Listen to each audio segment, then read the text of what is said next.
Here comes some more people. Okay, yeah. Dean, you didn't turn your machine. Yeah, on purpose. This is new because Okay, I'd like Yeah, to that we got call that out of the our public system. hearing to order. This is January 14th, 2020, concerning the proposed local law on ag events, local law. Please rise, we'll pledge the flag. I pledge allegiance to the flag of the United States of America and to the republic for which it stands, one nation, under God, indivisible, with liberty and justice for all. Please be seated. Town clerk will read the hearing notice. Please take notice that the Town of Clinton will hold a public hearing on Tuesday, January 14th, 2020, at the Town of Clinton Town Hall, 1215 Center Road, Rhinebeck, Town of Clinton, New York, at 6 p.m. concerning proposed local law number of 2020 entitled Agricultural Events Law, labeled December 10th, 2019 draft. At this time, all interested persons shall be heard by order of the board. Okay, I'll open up the floor for comments. The rules still apply as we did before. Step up to the microphone, address your name, street address, just so we can locate where you are. Sometimes the comments are relevant to that. And don't talk with the microphone in your mouth. Leave at least about 6 inches between it, otherwise it overmodulates. Raise your hand and we'll go through everybody that wants to say anything. So at this point, I'll let Councilman Dean, Well, you're just opening it up to Yeah. public. So. but he can coordinate who it is and all of that. So pick people.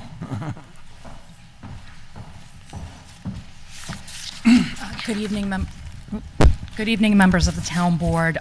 My name is Rebecca Volk with the law firm of Cuddy and Fader in Fishkill, New York. I last commented before you, I believe, in November on the proposed local law, and I see that the town has made significant edits to it, and I thank you again for your time and attention to this very important matter. My comments are significantly reduced from the last time I was here as a result of amendments that the town board has made. I won't go into length about the Agriculture and Markets Law, Section 305A. That's in my prior submissions. I just repeat that I am speaking only to the extent that the law would govern properties that are protected under that section of the Agriculture and Markets Law, and just repeat a couple concerns that I believe we have with the law. The first is that the proposed local law will incorporate your special use permit and site plan review. And the Department of Ag and Markets has taken the position that if it's for a parcel that gets the protection of Section 305A, that there should be a streamlined review wherein you do not need to do plans for the entire property, and they don't necessarily need to be stamped by an engineer or an architect. I provided, I believe, a copy of that to my first submission in November, and I would ask the board to consider that. In addition, the renewal on an annual basis is very burdensome, and we question whether or not it exceeds the limits of your ability as the town board under your zoning power. And we would ask the board to either remove that renewal period or extend it to a much more reasonable period, at least a 3 to 4 year period. When you're having somebody making a significant investment, a 1 year period of potentially losing that investment is very punitive. While we recognize that the town has enforcement concerns, we think enforcement is best handled on the enforcement side, not necessarily being overly punitive in removing an individual's property right, potentially on an annual basis.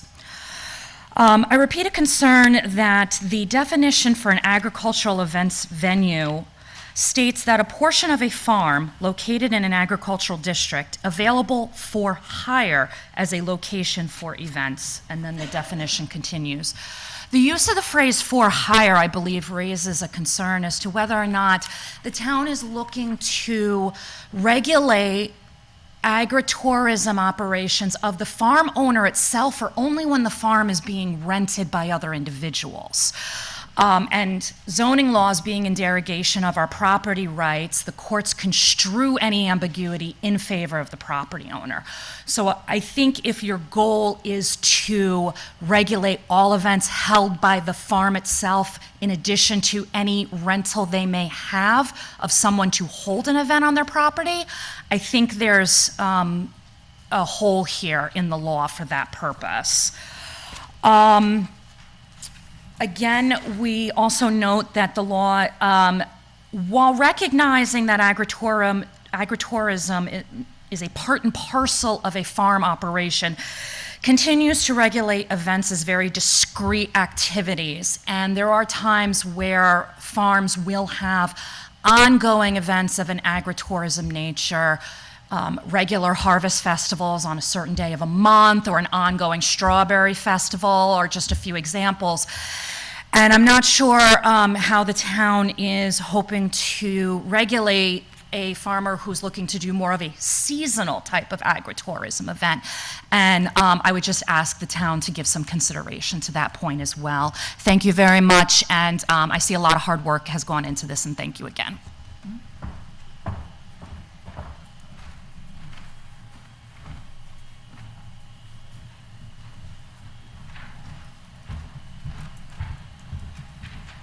Scott Hughes, 160 Schultz Hill Road.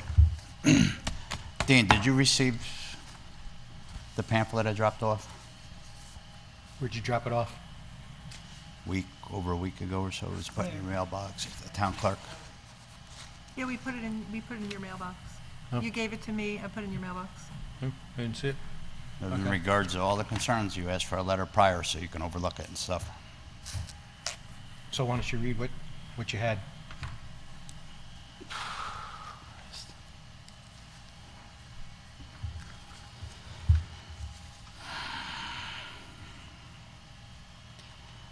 It is that the intent of this proposed law to be equal, epical, I'm not, Want me to read it? yeah, you read through it. No There's problem. a lot of it. No And that's problem. why I dropped it off. No problem. To go through this. Sure. It is the intent of this proposed law to be equally applicable to the agricultural event venue, page 1, and event, page 2, and Dude Ranch, page 5, letter P. It appears that as though the document does not treat each of these with the same weight in respect to the number of attendees and enforcement. The question 1. Question 2, why aren't the standards for an event and Dude Ranch held to higher standards as they are strictly commercial venues? And so let me just kind of jump in with this, because from the original conversation we had with the county planning, they had requested that we strip and separate dude ranches and conference centers from the event law. So as it stands now, this has nothing to do with conference centers and dude ranches. It only has to do with the event, agri events. So we already have a standing conference center dude ranch law in existence. We had made some suggestions of changes in the original zoning revision, which was very minor, so there was not really anything significant that would change from the original one. But at this point in time, the town attorney has been working to maybe address some changes that he has in mind. So that's a separate law. It's, as it is, we already have it in existence, and right now it's still standing. So that hasn't changed anything as far as any of your comments as to the Dude Ranch and as to the event law. That's where we started to try to attack something that we don't have availability for. So the current interpretation by the zoning administrator originally was that our conference center and Dude Ranches did not allow for these agricultural events, and therefore that's why we started this whole event law to begin with. And through the process, we were considering merging the two into one, and so that's where we stand. Just to even put a little extra in, just so everybody knows what the process was, 2 Fridays ago, Chris and I were on a phone conference with two of our town attorneys and three of the people from county planning, including the commissioner from Dutchess County Planning. And we went through basically line by line of all the things and all their concerns, and then they got to understand why we were even doing any of these things, because they questioned a lot of things. And so the document that's here tonight is basically the result of what the county has said that they would find acceptable, what Ag Markets has said that they would find acceptable, and what our town attorney has said they would find acceptable. So the document that we have in front of us is basically a boiled down version of what we started with, but a very minor change. And so when I said, Seems like we're listening to everybody else except for the people in the town. well, I mean, It's what we're coming down to. the Ag Markets and Dutchess County Planning have said that, But the ag functions, not a big issue with it. It's turning this into commercial property. Sure. Is what's happening behind me. no, I understand. He's turning So- this into a wedding venue, which has nothing to do with ag whatsoever. Mm-hmm. And it's disrupting. You're more worried about steep slopes and trees being cut or this and that than you are quality of life for the people in this town. Well, those laws are already in existence too. So, I mean, one of the things that we tried to do was to kind of limit, who would be even allowed to do this, in that they did have to, comply with 305 AA, and that they have to meet those definitions. And so one of the definitions that 305 AA says is that no more than 30% of your agricultural or no more than 30% of your income can come from outside of your agricultural. So you take someone who's maybe making 100,000, which I hear is a lot of dollars. If they can only be limited to $30,000 in outside income, I mean, I hear some of these wedding venues are $10,000 to rent the farm. So that means three. So I wouldn't be so worried about the number, because there are going to be limitations elsewhere. I'm worried about my quality of life. If it's one during the summer, I'm disrupted by it. Well, the state has. I didn't live here all my life to I have this put in my understand. backyard. I understand. The state has made it clear that, farms are allowed. Farming's one thing. He can farm Farm to wherever events he are wants. allowed. When I got music blaring in my backyard until 12 o'clock at night, it's an issue. Now you're setting a certain time. So it goes to 11. There's no enforcement. It still continues. It's happened. It's Well, happened the already enforcement through all part's a- last summer. And I'm not going through another summer of it. Scott, I understand, and the enforcement part is another issue that I think Nancy's going to address later on in the regular town board meeting, because we already have a law for noise. Read on, because there's more in there about what I'm okay. concerned with. So we'll read on. Why aren't the standards for an event and Dude Ranch held to a higher standard, as they are strictly a commercial venue that wish to reside in a residential neighborhood? Why are even being allowed to residential areas? Documents clearly put the limits on agricultural event and venue, page 3F. If we are to allow events, Dude Ranches, why aren't there are specific regulations regarding the number of events, lengths of events, maximum? So, again, we keep on mixing in the Dude Ranches and stuff like You that, just which are explained not that. included in this. Page 2, subsection 25045.1, item B, lot size 75 acres should be reinstated as 10 should be reinstated as 10 acres is really too small to hold an event that may have 100-plus attendees. By the time you remove the structures, driveways, parking, minimum lot offsets for these improvements, along with the proposed offsets defined in the document, and is clear that 10 acres is totally unsuitable for events of 100. And that's really where the planning, our planning board will have that discretion as to the number of people that would be allowed at an event. And certainly the building inspector, in giving a building permit for any type of event, has limitations as to how many people in a structure. Discretion, but there's no enforcement, which she's going to speak on. Again, But there enforcement's has later. been none, and these events are going on, and it's been taking place. We haven't had a zoning enforcement officer for, several months. I And don't we want went to hear through excuses. and we I went want through to see 3 some this year. results. Well, we're working on that, so that will be discussed later.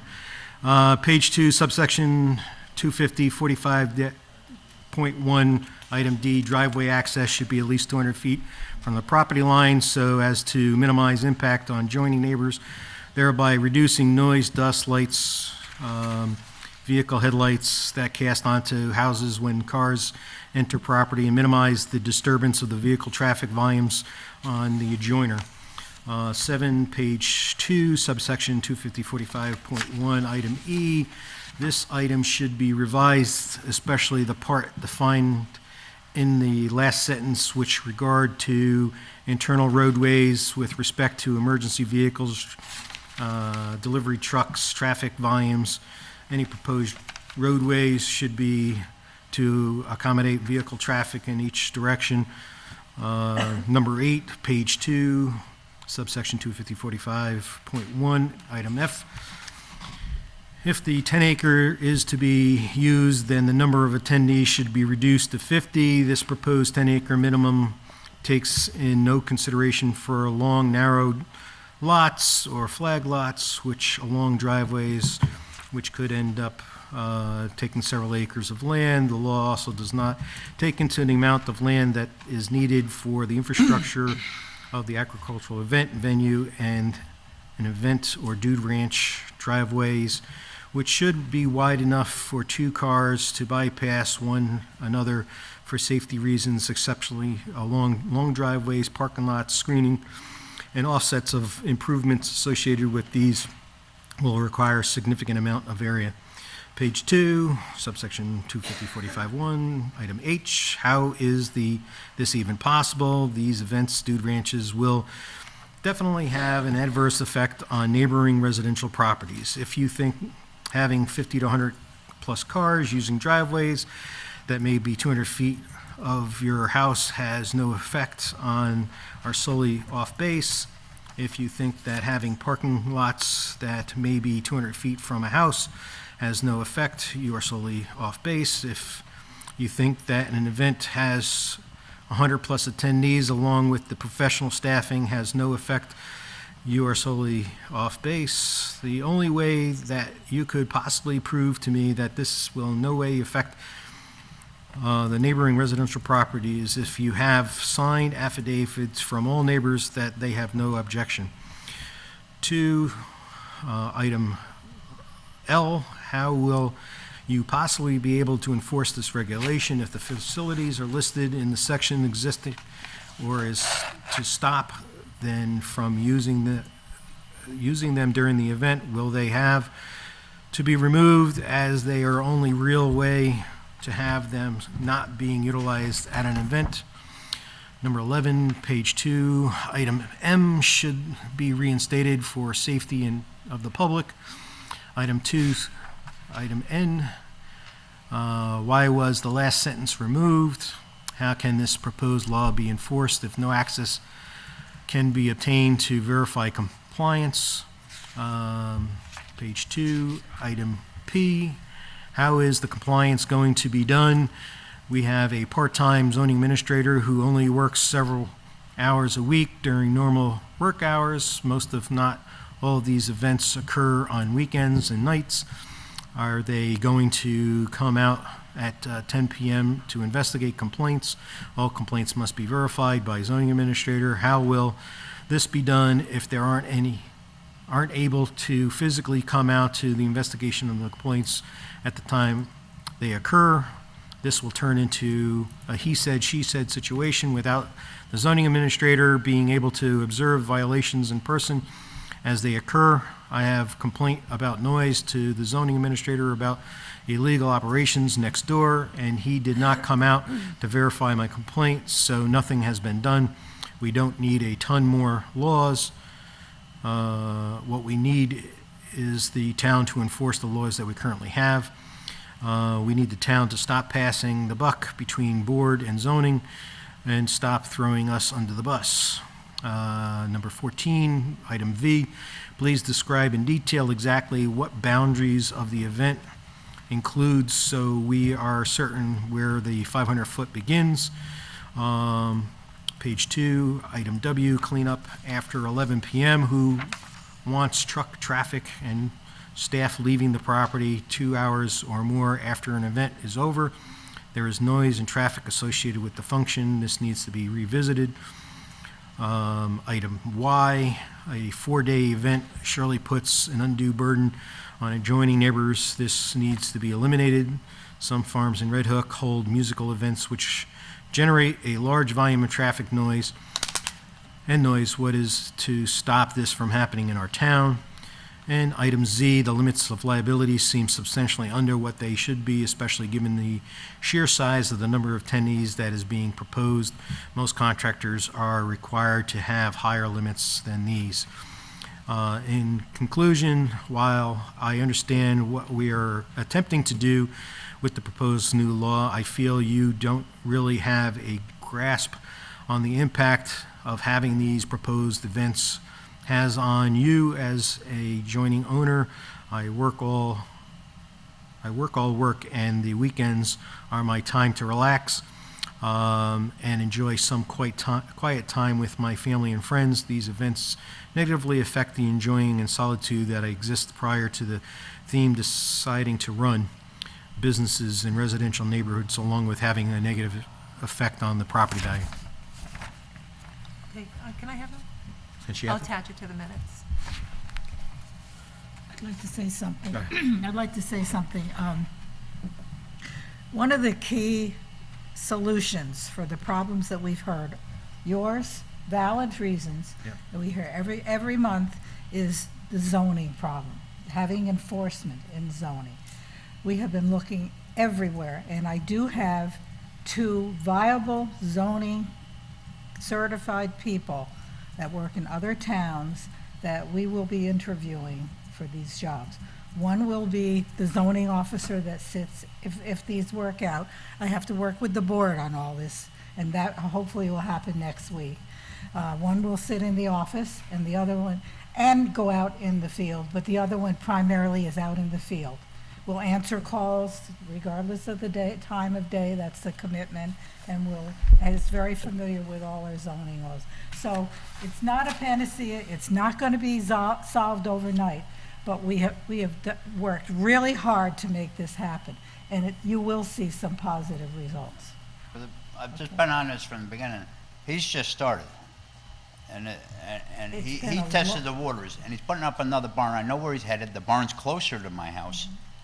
I know where he's headed with this, and I'm not tolerating it. So, one of the things, and to address one of your concerns through the process and going through with the review process as a year, our unique, in one of our conversations Dean and I had with the county a couple weeks ago, was our town is primarily residential, rural, in that nature. We don't have a lot of commercial endeavors.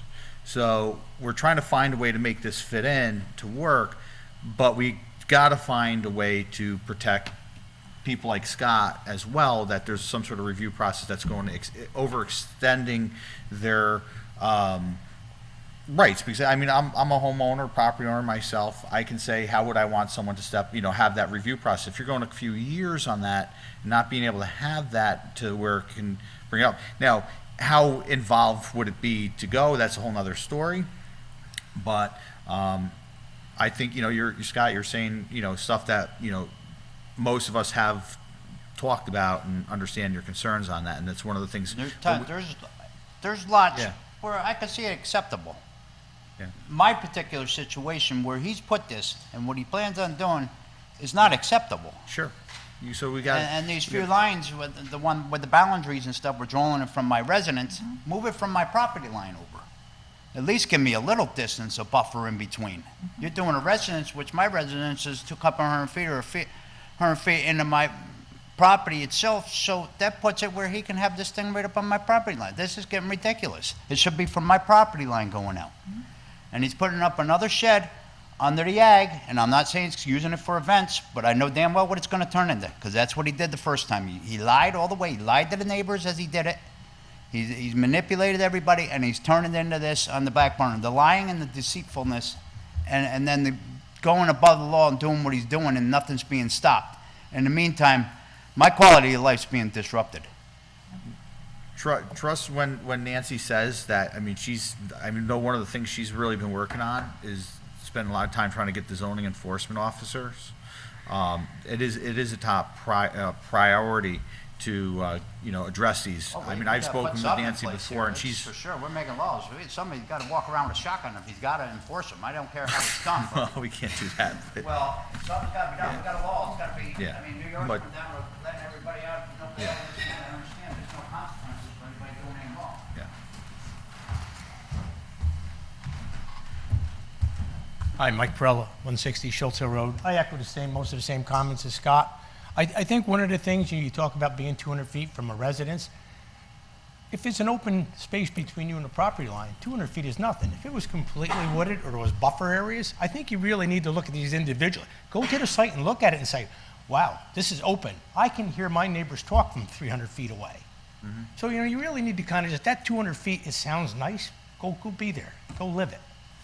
I mean, you really need to look at each one individually before you make this law. I mean, it sounds nice to have a generic number, doesn't always work.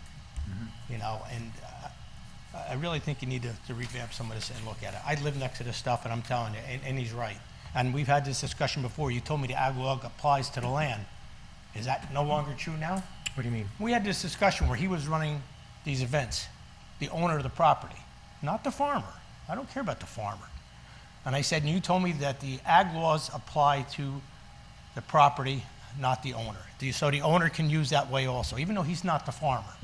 So I'm trying to clarify that now. So- I have a guy who's leasing from the owner, but the owner's running these events, which has nothing to do with agriculture. Well, So what is- that's what- kind what- of one of the areas that Rebecca brought up earlier as far as the rented property. So, I mean, as farmers, there are farmers that don't own land that actually rent other parcels Well, and I- and hay and I understand so on that. and I'm so talking forth. about the landowner who isn't the farmer running events. He really has nothing to do with the farm. He leases the then land it's to a somebody. rented That's my event. question. It's a Does rented he have event. these rights now? The farm itself, if it's in an ag market, if it's an ag district, it's got all the protections of being in an ag I district. understand that, and that has to do with the farmer, right? And he has to be able to produce only 30% Well, it goes from with the outside. land. But he has, the farmer gets it because he has the lease, is that right? What guarantees him under the ag laws, right? And I'm talking about the ag laws now, is that he has to produce a certain amount of income. He can only have 30% come from outside sources. So how does the private landowner who owns that be able to use this same property with he has no ag, he's not covered under the ag, he has no 30% limit. Then he's not going to be allowed to do it based on this law. Okay, good. That's what I want to hear. That's what I want to hear.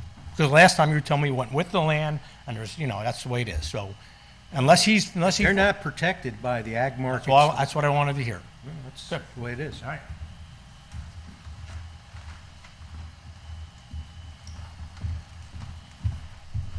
Hello, my name is Allison Phillips. I'm with the law firm Young Summer.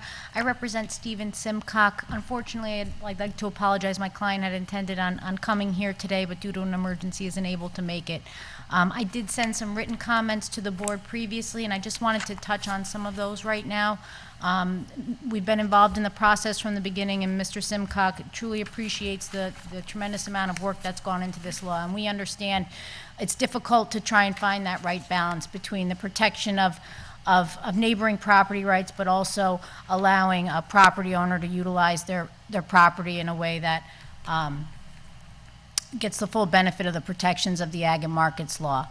I do want to talk about the Ag and Markets Law and their guidelines right off the bat, because we heard tonight, this concept that, a special use permit or site plan review, may not be appropriate, or it has to be streamlined in some way. Those guidelines do specifically provide that you can have special use permit procedure in place. It is a reasonable regulation to ensure that uses which are akin to a commercial use on agricultural properties do not result in adverse impacts on neighboring property owners. And so, Well, I think, not to cut you off, but, what item C basically does is it modifies the normal site plan through the special use permit, modified for the fact of it is a farm and it's having an event, so it shouldn't have to necessarily apply all the same standards that any other site plan would normally have, but more specific to these events. I think, what our main concern with the local law is, in the prior version, you had specific reference to the articles of the town zoning law that had a specific procedure for site plan special use permit. Part of that procedure is due process. The applicant knows what's going to be required of them, and the neighboring property owner knows what kind of process is going to be required. And for a special use permit, that's a mandatory public hearing, and we would submit that it should also include written notice to neighboring property owners if someone is proposing a use like this.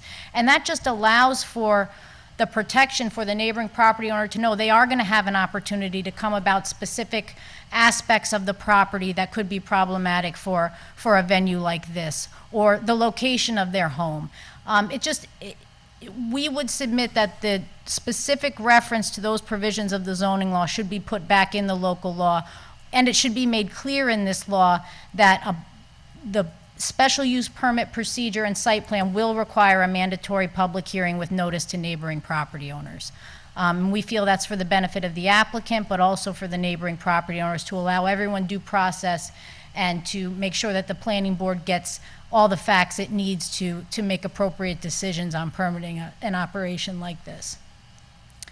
One other issue that's already been brought up tonight, but is also very important to my client, is this concept of the setbacks, or I'll say lack of setbacks, that have been incorporated into this law.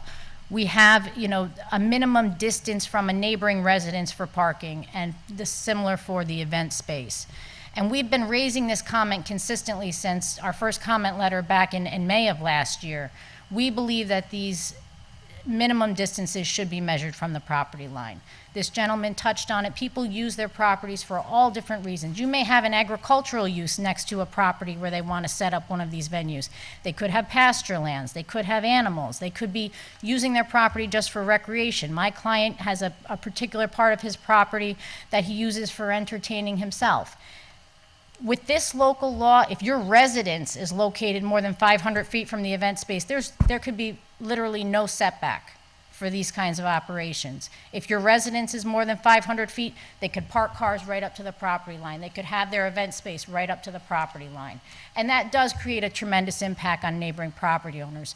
So we, again, and we've consistently commented on this, that we believe those minimal distances should run from the property line. And I also think it makes more sense from a planning standpoint, where you come in with your site plan, you're able to accurately measure these distances from your property line rather than, guesstimating, based on your neighbor's residence.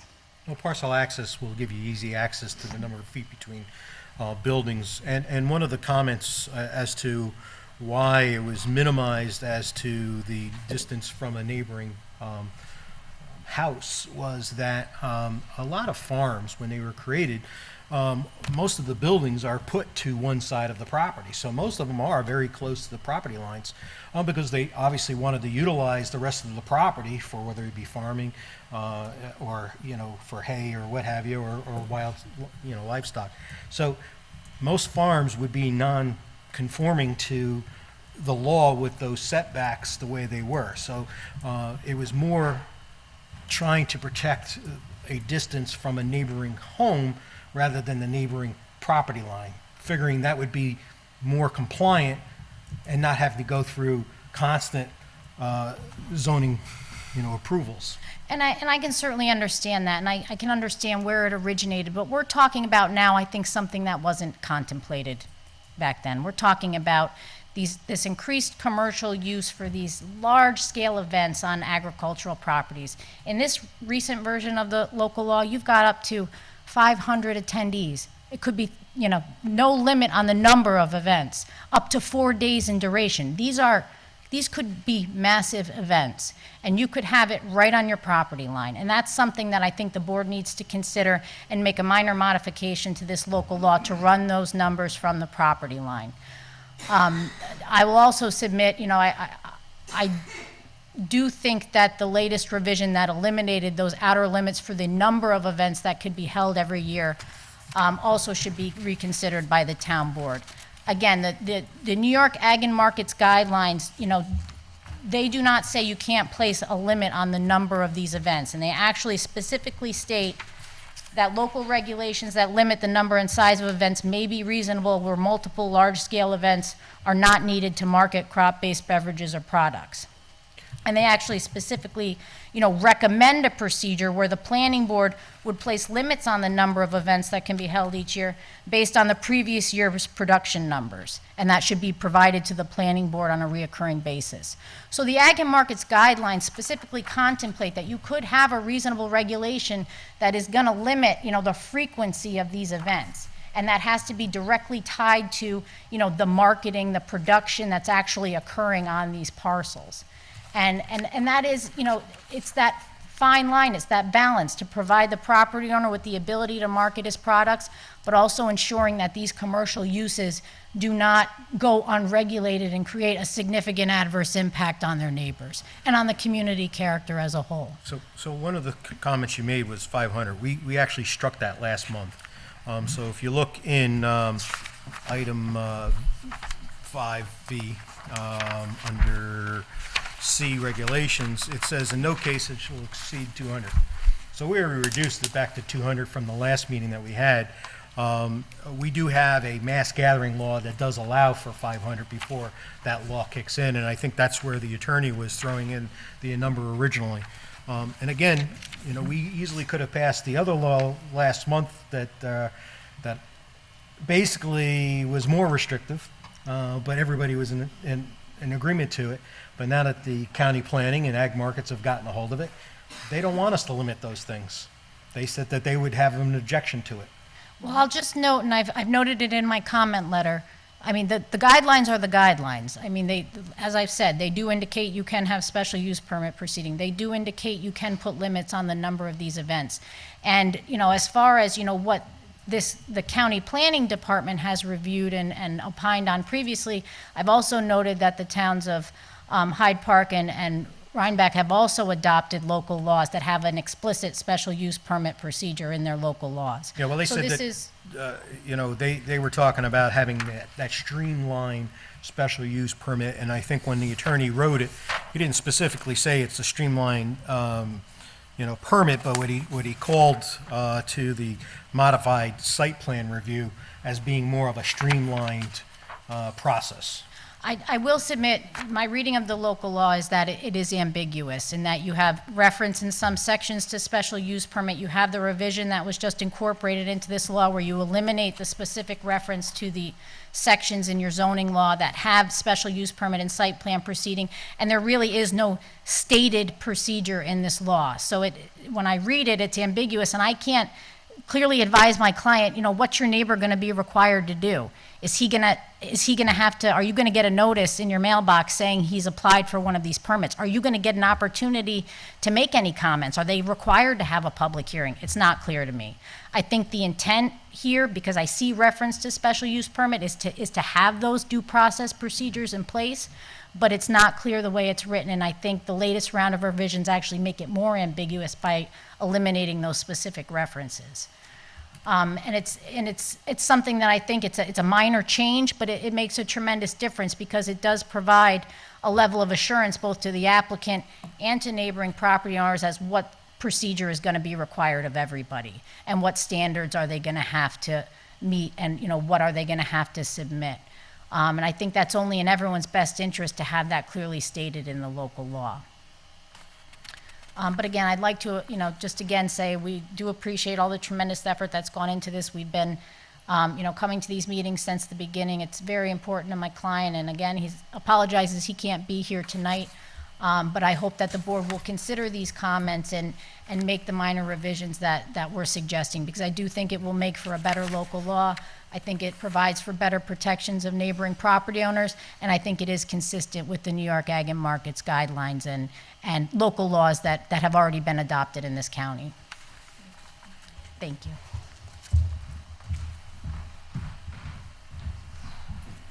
Hi, Jeff Newman, 2434 Route 9G. First of all, I wanted to say thank you. I'm really glad to hear the work that you've been doing for the zoning administrator, and that it'll be two positions. I know that's been a long time coming, and I think will go a long way to really addressing what the core issues are, which really comes down to enforcement. And I really appreciate that work, thank you. I know it's not easy. I did have some confusion. Dean, you sent me a copy that I printed, and then I picked up the one that's here tonight, and they're different. So I just presumed that this was a more recent one, but some of the things that Allison was saying make me think that the one I printed is correct, because she mentioned, and you've been referring to numbers and letters, for example, C, the modified site plan, that's not mentioned in the one that's here tonight. So I'm thinking this is an old one, because this Where'd you doesn't get that mention one, site from plan. the back table, or? Jeff, Yeah. can I see that? Yeah, right, and that's how you're looking at the pages to find the modified site plan, because that was one of your concerns.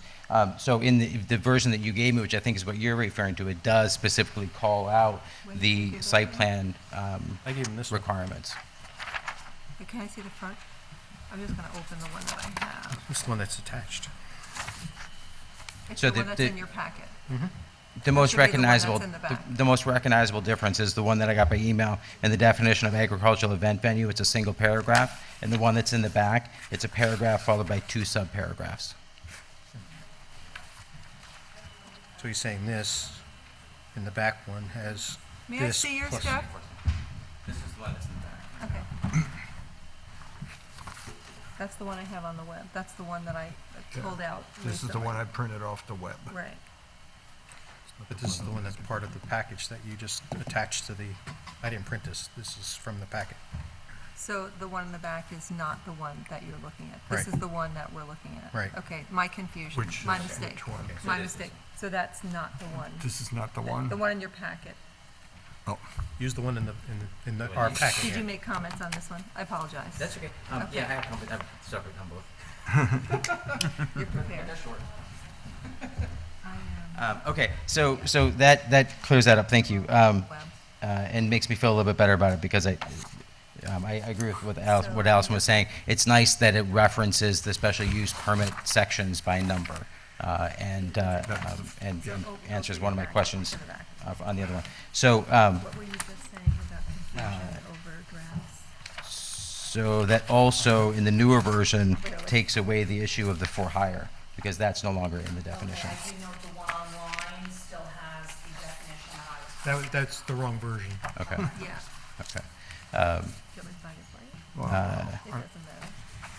Okay, I'm not so doing then it the on the version we're fly. looking at, Robert's another difference in the definition of an agricultural event venue is the word "or," which is something Russ was asking about earlier.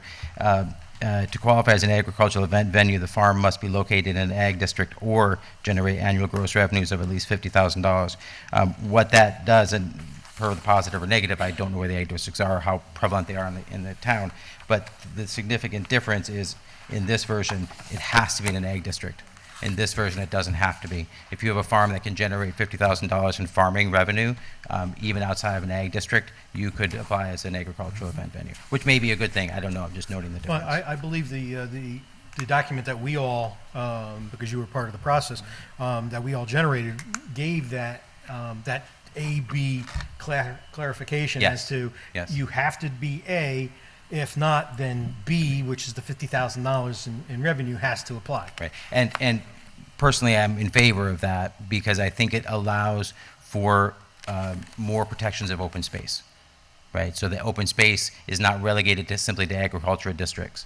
So if you have a large parcel of land and you need to supplement your income to maintain that large parcel of land, you now have a venue to do that, an avenue for that.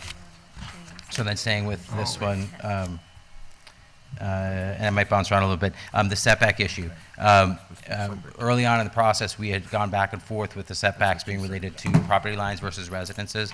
And the movement was toward residences largely because the idea was to mitigate disturbance. And you want to think about generally where people are in their homes. But in thinking about it and reviewing all the changes that have come through, one question I had was, if it maintains that the setback is related to a neighboring residence, and I have an agricultural event venue next to an empty parcel of land, and somebody buys that parcel of land and puts a house on within the setbacks allowed, but now within the 500 feet from my event area, what does that do to that setback requirement? Also, I think and I forget who it was, brought up a valid point about the difference in what is in that setback. The site plan usually requires some kind of a buffer, which I think is important, and obviously it does allow for case-by-case exploration. But the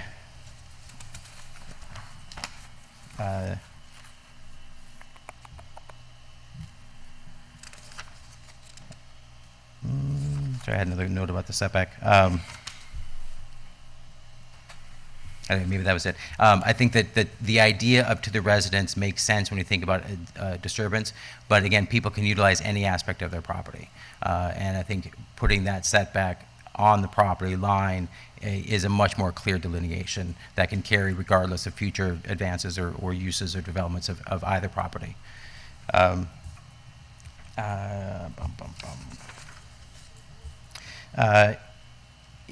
One of I think probably the slippery slopes in ag and markets versus town regulation is that a farm operation is protected in the construction of its buildings, so it does not follow the same requirements as a residential structure, for example, in terms of being done by a licensed professional going through the standard building permit process. So I'm glad to see that there's a note in here about the building having to be subject to the Universal Building Code as adopted by New York State, but it doesn't say who certifies that. So it used to be, going back years and years ago, that the building inspector signed off on a building permit that the building was built to code. Building inspectors no longer do that, largely because of liability. They require that an engineer sign off on it or an architect sign off, the licensed professional sign off on that plan. We're talking about structures that are going to be built specifically for use by the public. They're farm buildings, and this is, again, I don't know the answer to this, but it creates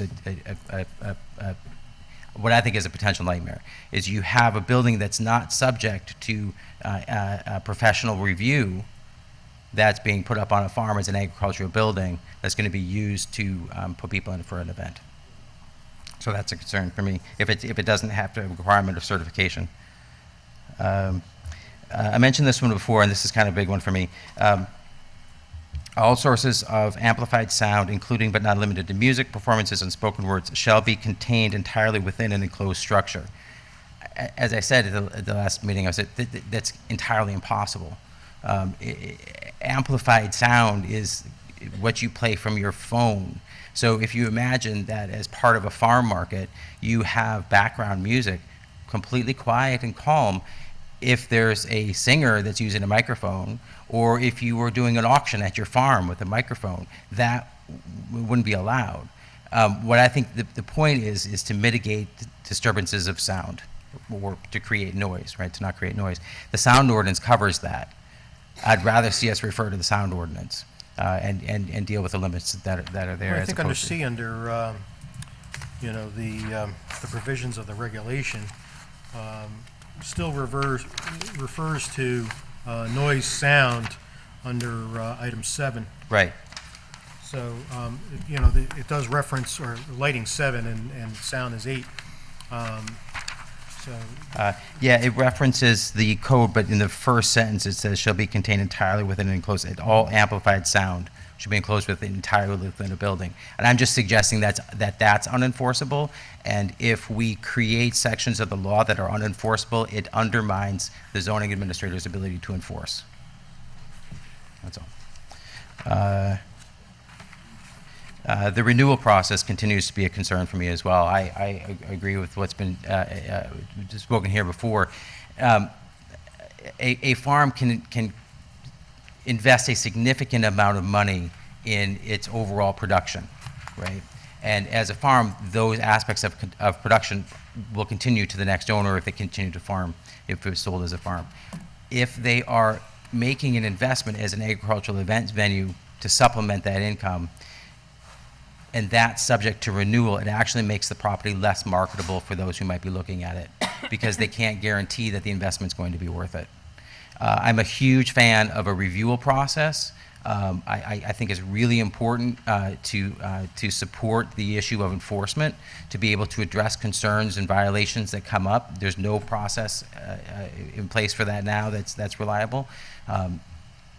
So again, my suggestion is simply to change the word renew to review. throughout that paragraph, so that it's always subject for review, and it becomes a semantic thing that I think puts people more at ease.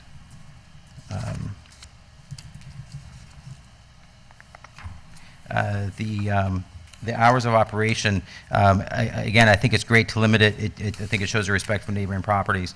I think it will generate confusion that the hours of operation are outside of the existing sound ordinance hours. Obviously, you can operate without being noisy to the edge of the property, but sound does carry further at night because the world is generally quieter. And I just think it will create confusion. And I think that's it. I originally bristled at the separation of conference center and this, and I think I have a better understanding of it now. The conference center, part of the origin of this was to try to clean that up a little bit and make it less ambiguous.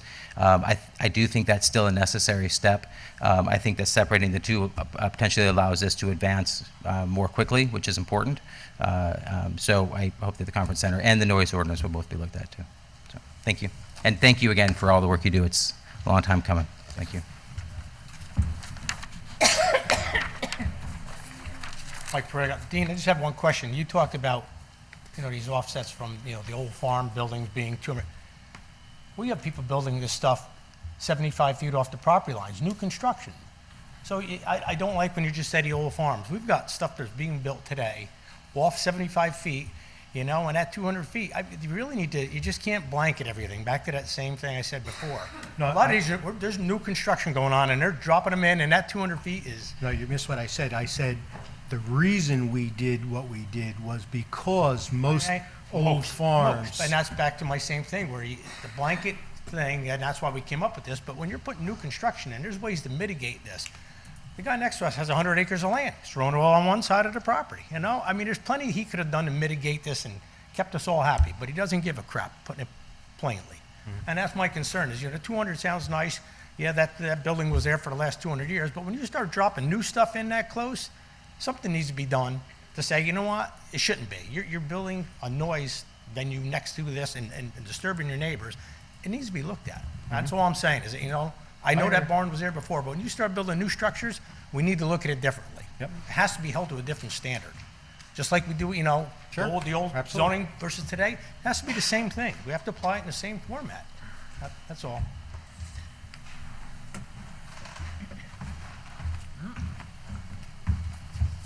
Hello.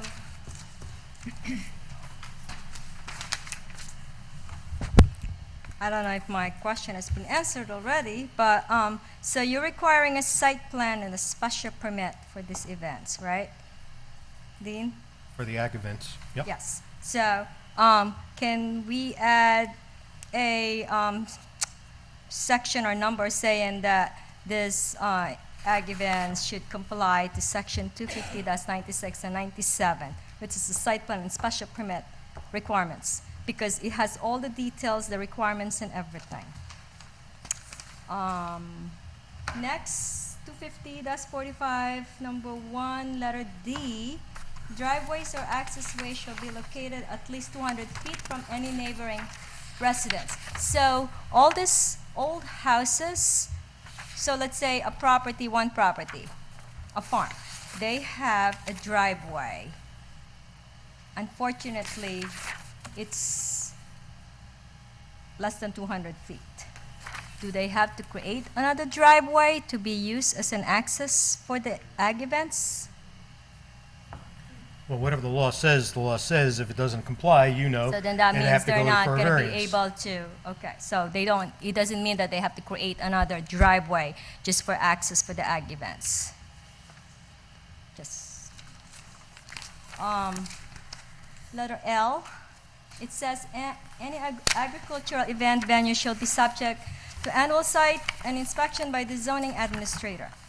I just think that the building inspector is more capable because we're talking about the building occupancy, number of occupancy, building compliance, and everything.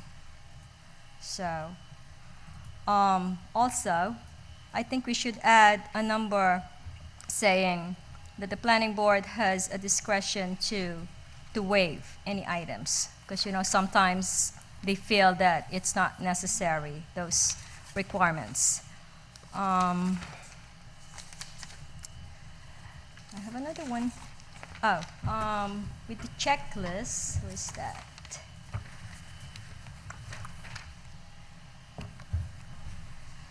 Letter T. Can we add, where you require the name and telephone number, address, blah, blah. Can we also add the purpose of the event? Because sometimes they're proposing birthday parties, Sweet 16, whatever it is. Well, This way, that would be fine if you were talking about a one-time special event, which is covered, I think, by 25069 or something. I forget the code now, but we do allow for special events, no matter what the property is. Doesn't have to be an ag event where someone would come in and define those one-time uses. In this particular case, this is a blanketed event.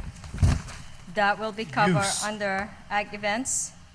I mean, I think, part of the planning process and the permit to apply for it should specify a number of events, the maximum number of people that are going to attend them, so that when the planning look at, the application, they can evaluate whether the property size is sufficient to handle the maximum number of people that they're applying for.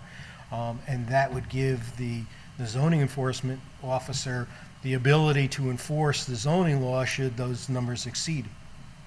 Yeah, I normally just ask the applicants to submit a narrative because it kind of like, I want details of what they're proposing, and this way we have everything laid out of what they're trying to propose.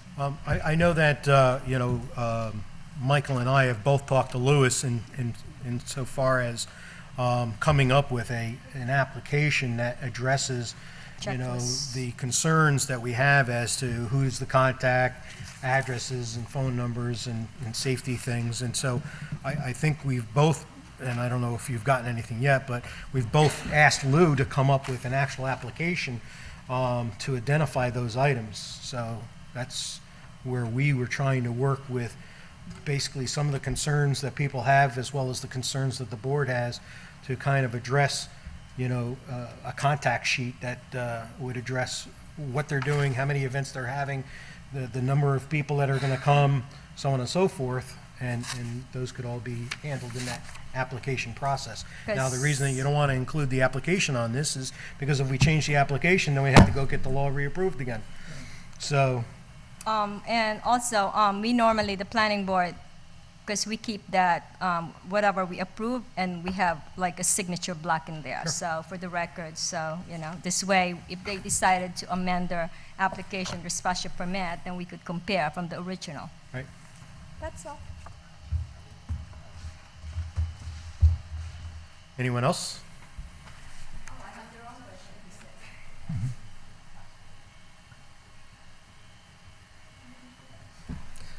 So, seeing none, do we want to keep the public hearing open and address some of these things, or? Oh, Of course you can't talk anymore. You had your quota. Question. How do we alleviate the noise? Because, sound echoed. So does the building has to be like soundproof or something for the music and the dancing?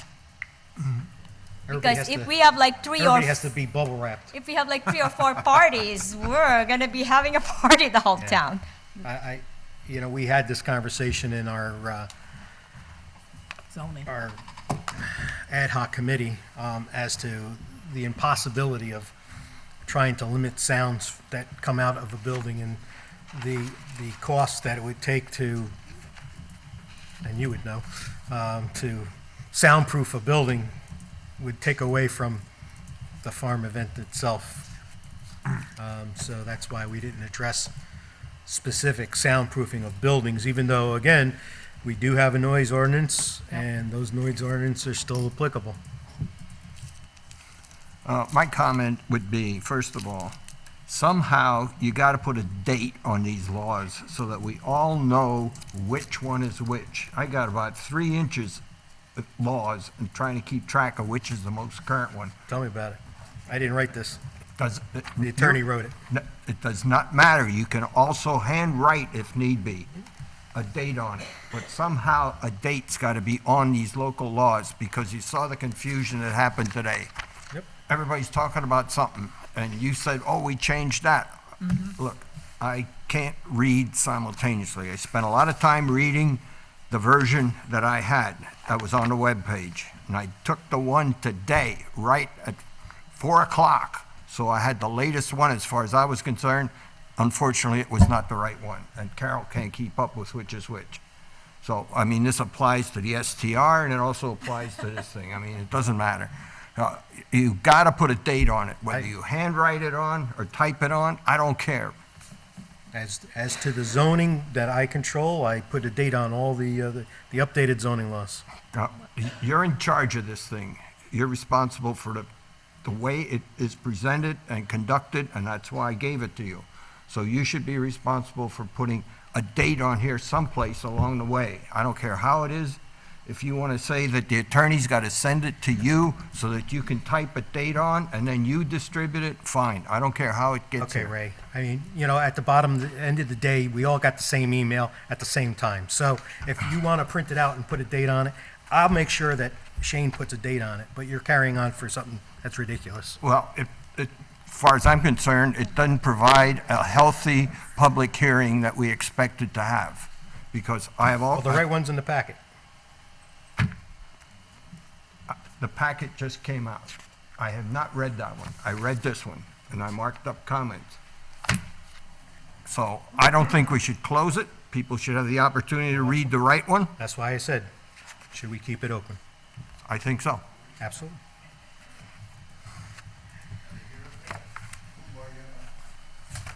So we're going to keep it open till the next town board meeting? Yep. Well, tonight was going to be approving the introduction of this anyway, and there would have been a public hearing, right? Scheduled for next month anyway? Yep. So, yeah, then we keep it open, I guess. We would have Yeah. anyway. Yeah. So, do you want to make the motion or you want me? I don't care. Make a motion to keep the public hearing open until whatever the date, February 11th at 6 o'clock, so that further conversations and discussions can So, right, address the, that's the motion you were going to make tonight anyway, in new business. Was it?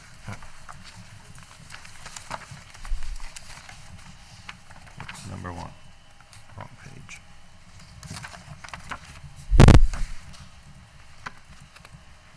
that's in the regular meeting. No, that's a regular one. Oh, yeah. Because this was getting introduced tonight, so there would have to be a scheduled public hearing next No. month anyway, right? This is a public hearing we're holding right now. I know, because this one's been held open. So what I'm saying Yeah. is, holding this open, we can do that, but then later tonight, he's going to make a motion to have a public hearing next month on this. So we can do it twice. It doesn't matter. Doesn't matter. So do you have to keep this one open? So make your motion. Yeah, we got to keep this one open because this is the one that we're doing it at. So then we can scratch the other one, because we The other don't need one, to yeah. have done it. We've done it, yeah.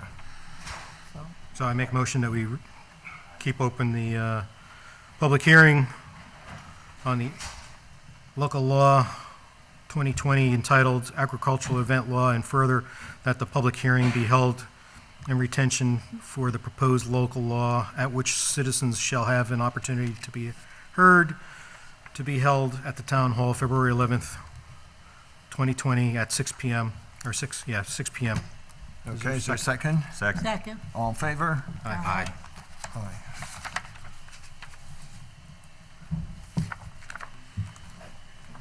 Okay, I make a motion to return to the regular order of business. Is there a second? Second. This is a public Oh, hearing. public hearing, So you my have to mistake, close the the wrong public one. hearing. I grabbed the wrong one. Okay. Yeah.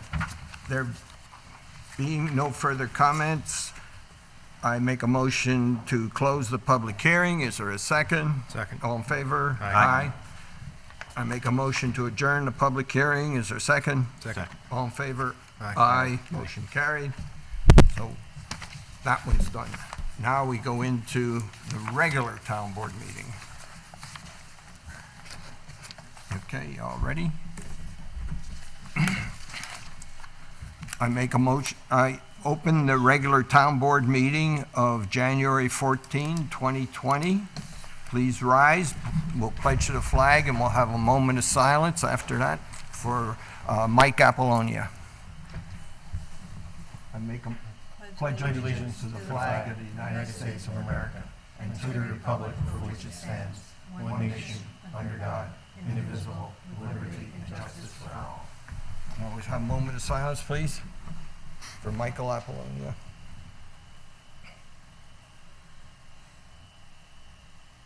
Thank you.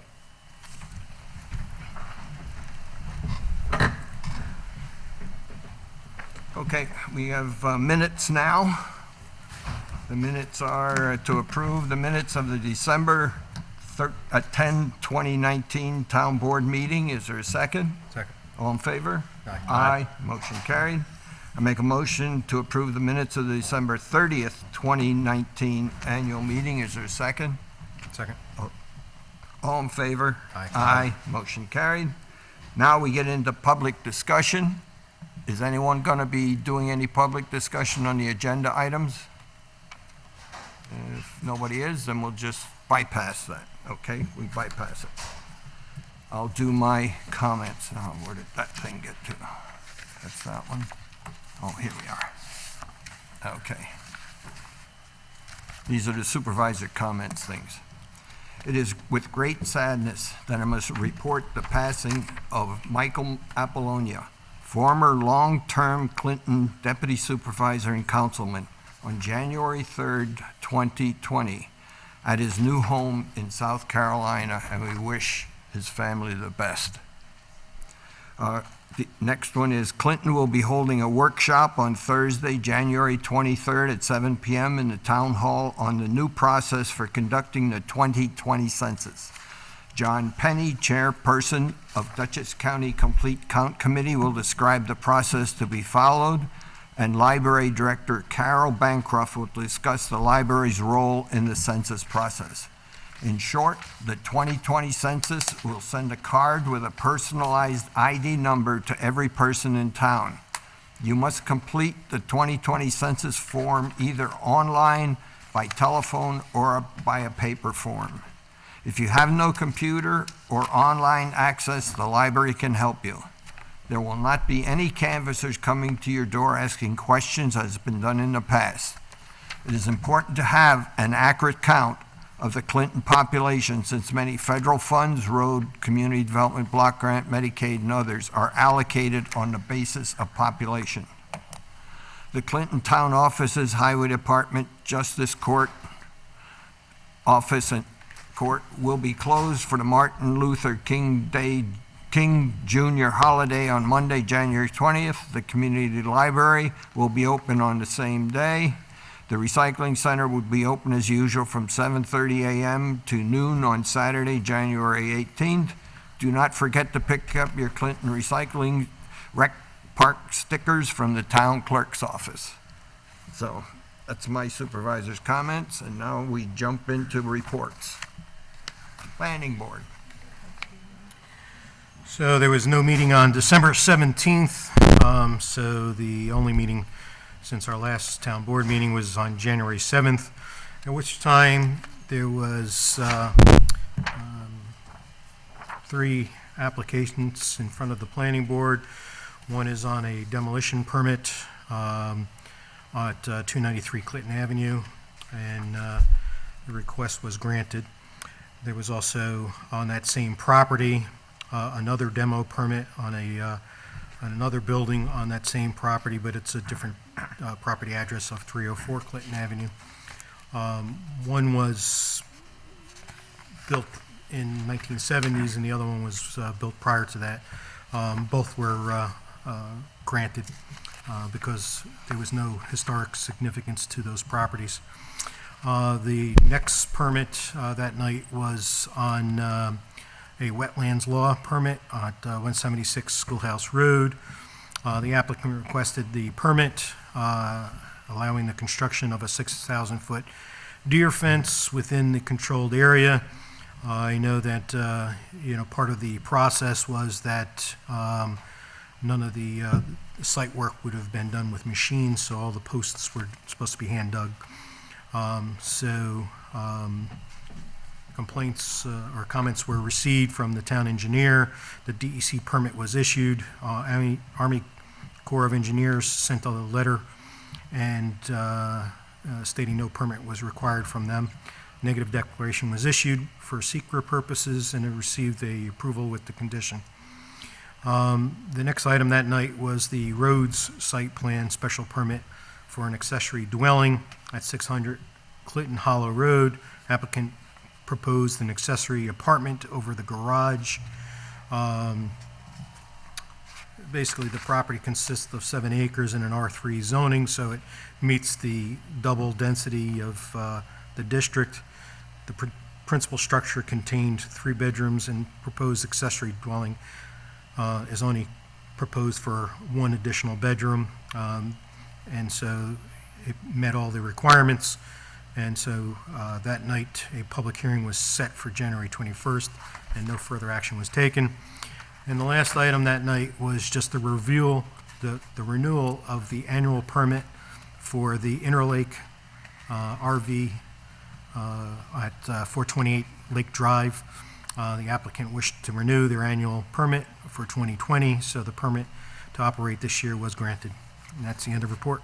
Thank you. Zoning Board of Appeals. So the Zoning Board of Appeals, which met on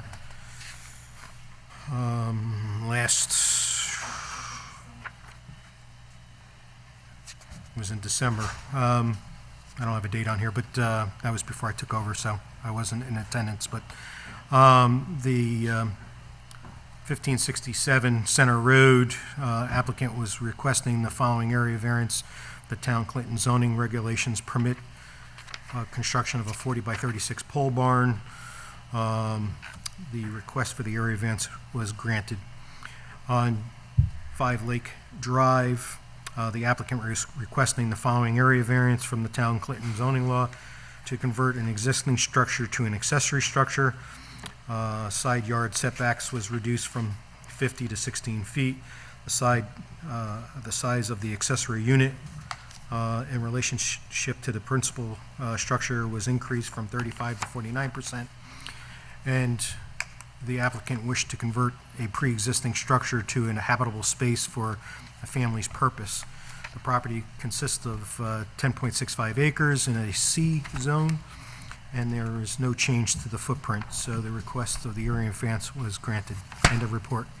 Thank you. Next one is Conservation Advisory Committee. CAC has met twice since our last meeting. The first was December 11th. They had a long discussion regarding a property on Schoolhouse Road that got to the planning board for a permit to install a deer fence, which was just mentioned in the planning board report. The plan for the fence was to go through a wetland buffer zone and cross over a creek 2 times. A letter was sent to the planning board with recommendations from the CAC, including a recommendation that the buffer zone not be breached. The rest of the meeting was dedicated to planning upcoming projects and compiling welcome folders for new residents. Second meeting was held January 8th, 2020. Charlotte Binns was there to discuss community solar. Every person that enrolls in the community solar program will see a discount of up to 10% on their electricity bill. For every customer that enrolls, the town of Clinton will receive a $50 contribution to a sustainability fund, and these funds can be used on any environmental sustainability project in our own town. The more people that sign up, the bigger the fund will grow, and all customers will have a lower electricity bill, so I urge all residents to visit HudsonValleyCommunityPower.com to enroll. The CAC also discussed the ongoing project to design a page on the town website dedicated to Climate Smart Community Program, and that page should launch within the next few weeks. End of report. Thank you. Recreation Committee. Well, the Recreation Committee didn't formally meet in this month.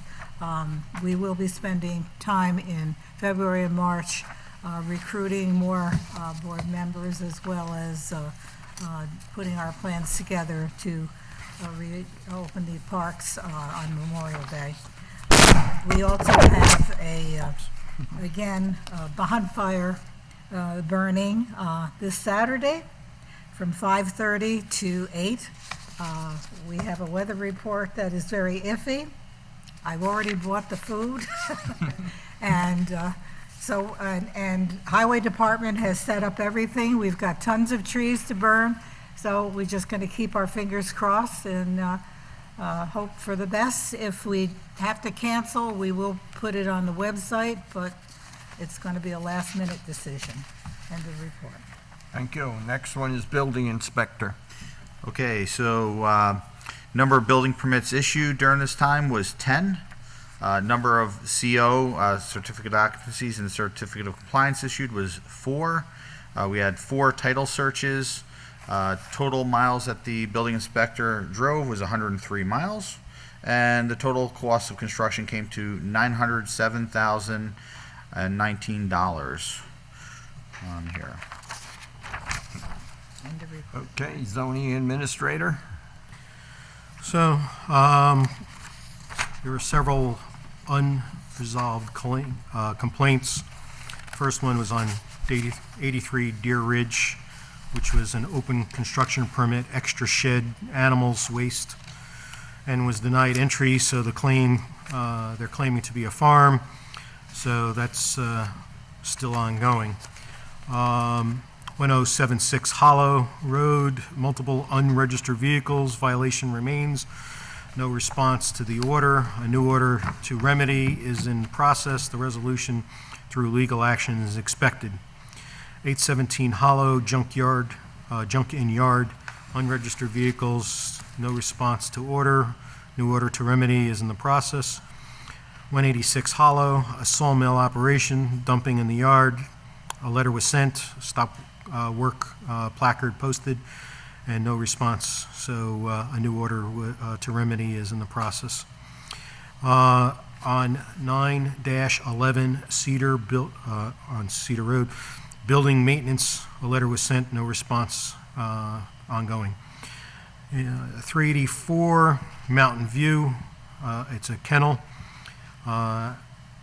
Accessory structures, I'm just reading some abbreviations, so accessory structures without proper setbacks, an order to remedy was in the process.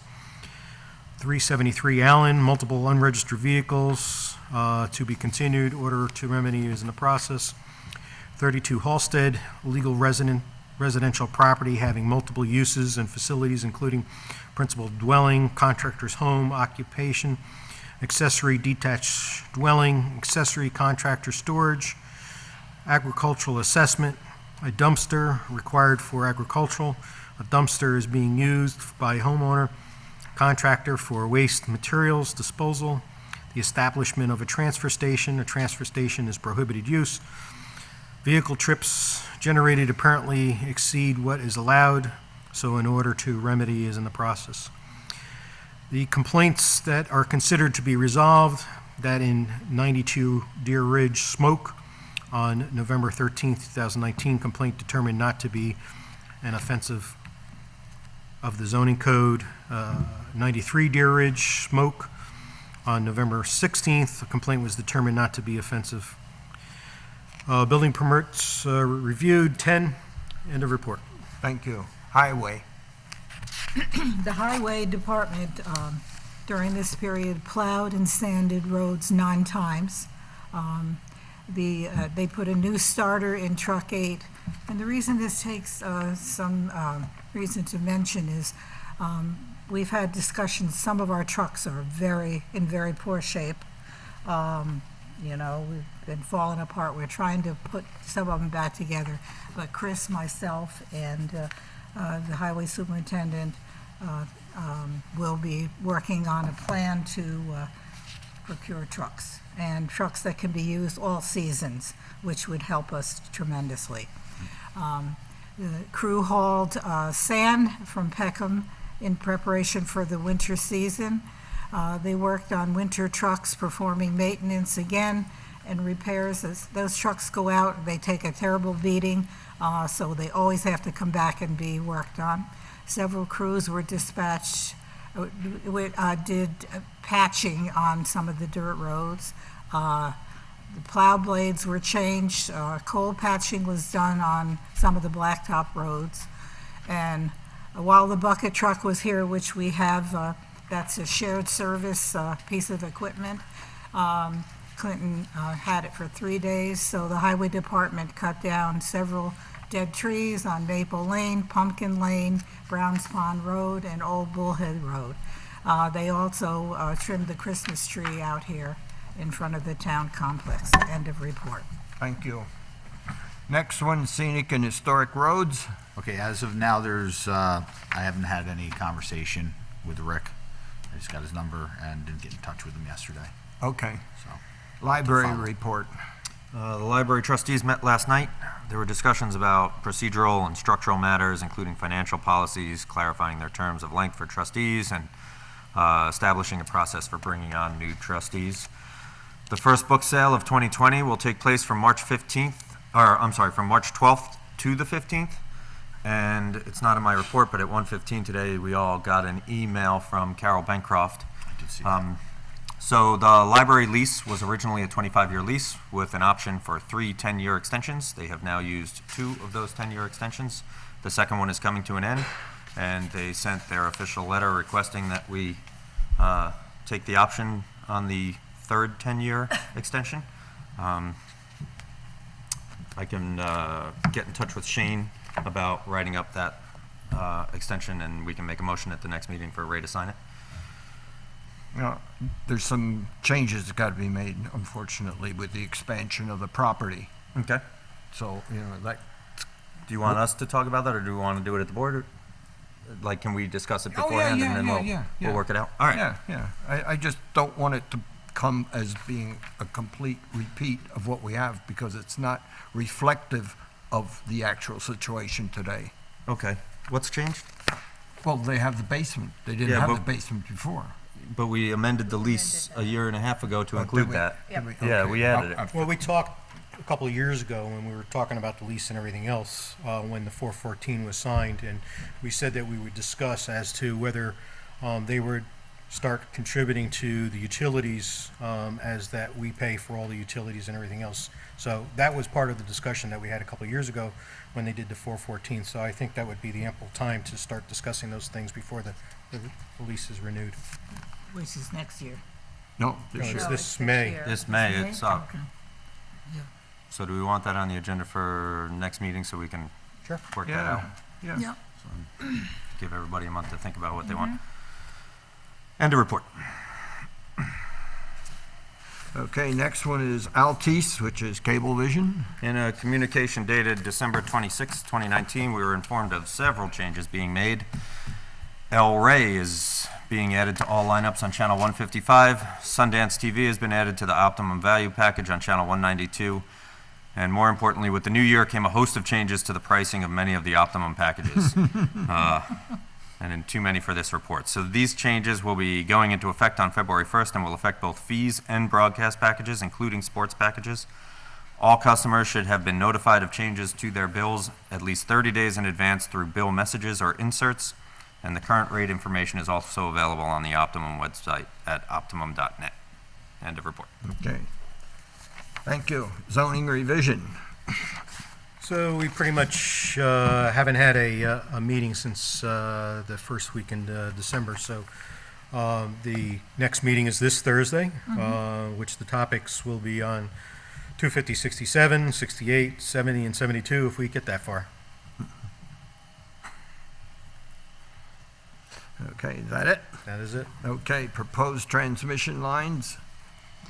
Transco submitted their plans on October 18th, 2019, and filed their Article 7 application with New York State PSC. Clinton will be holding a workshop on Tuesday, January 28th at 7 p.m. in the Town Hall on the status of the new transmission lines going through Clinton. This is part of New York State Transco's outreach program to keep the communities informed of the status and activities being done as part of the upgrading of the transmission lines.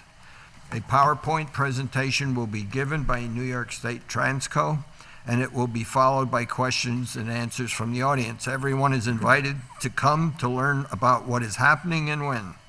It will be broadcast live on TV and placed on YouTube for snowbirds and others to see the presentation. There will be no power line workshop after this meeting. Is there any other business that we want to, Cemeteries. cemeteries, okay? I did not get a report from our new cemetery custodian, Elliot Werner, but I am aware of, he was contacted about a burial this past week. And one thing I'd like to mention is that we should be creating a cemetery committee, and if anyone is interested in volunteering to be on a committee with Elliot, so that he doesn't have to do it all himself, that'd be great. At least 2 volunteers would be wonderful. And I'm going to be asking Elliot to put together a financial report, because we know that a lot of monies came in when we took over these cemeteries, and I don't think the board has a clear understanding yet of what's in those accounts. And so hopefully we'll get a report from Elliot within, by the next meeting. I'll ask him for that. End of report. Okay, thank you. Anybody else? Okay, then we'll hop into old business. Now, we had approving introducing agricultural events law, but that was really handled during the public hearing. So we don't need to make any further comments there, so that one's out. Can I ask a question? Sure. Are you going to put it on the table or no? You're just going to continue the public hearing? Public hearing, yeah. So you're not going to put it on the table? That motion introduces it as an official local law in preparation to adopt. Yeah. And you can't make that motion in a public hearing. You have to make Oh. that motion in a regular meeting. I don't think we're gonna, if you're gonna hear Still make comments. changes to it, we're just introducing it. Yeah, Well, no, this is, the It's a document horse that's of a different presented color, really. is being offered as is, open to comment. That could be changed later, but if we want to keep this one on the table as being something to approve, then we need to redo Do it the here, yeah. the motion. okay. I mean, it would only push it back a month if you want to maintain it open. Yeah. And it would Because be it- open to the latest version too, so Right. that there's no controversy. So how do we want to handle this? Just leave it alone and go on to number 2, because you've already done that. Yeah. But that just means Move along. there will not be a vote on this next No. month, right? That's right. That's right. Okay. Okay, so now we are at STR. Short-term rentals. Yes. First, I want to thank everybody, because obviously, as same with the events law, we've been working on this for months. And there's been lots of comments, lots of advice, and I'm thinking it's made the product better. So on the law, I sent out several things. You all got copies of the newest version, and you got forms which will not be passed with the law. So any comments you have on any of those things, I'll take. And also, I think we need to have a discussion. It doesn't necessarily have to be now, but we should talk about the fee schedule. We got an email from John Collegero, and I agreed with it, that this is going to add a lot of extra work, and so the fee schedule should represent that. Currently, in the fee schedule, special permit is $275, a renewal's $200. I couldn't find anything for a B&B, bed and breakfast establishment. So we may want to have a discussion at some point about increasing that. Hopefully, by the time we pass this, we've put that into effect. So something to think about. Any comments I'll take? I'm Well, sure Ray's got some. one of the things that I want to comment about, people don't realize, but we have over 100 Airbnbs registered in town. So if everyone comes in for a renewal, that is essentially 2 a week coming in. And we don't have 2 meetings, we don't have meetings a week, so it's going to be like 4 or so for the zoning people to do every meeting to Well, catch them all. As a note on that, it probably wouldn't be as many, because the 100 right now that we have, that number is from host compliance, but many of those would be the type 1 hosted, Well, that don't have the same Yeah. permit and renewal requirements. So it would just be the type 2, which I'm assuming would be Right. about half of that. I don't know which are which, Yeah, so we don't know the I don't numbers. know that. So one of the comments that, from the planning board meeting was that the planning board, in anticipation for this 80 to 100 possible applications coming in, is going to probably try to limit the number that they will hear per night, as to not flood any other Yeah. ongoing projects, building permits and so on that need these variances. So that's something that I know that Arlene would like to, maybe have some control over, as to that first come, first serve. Then that raises a question then for me. We give people from the date of this being passed 6 months to apply. Apply.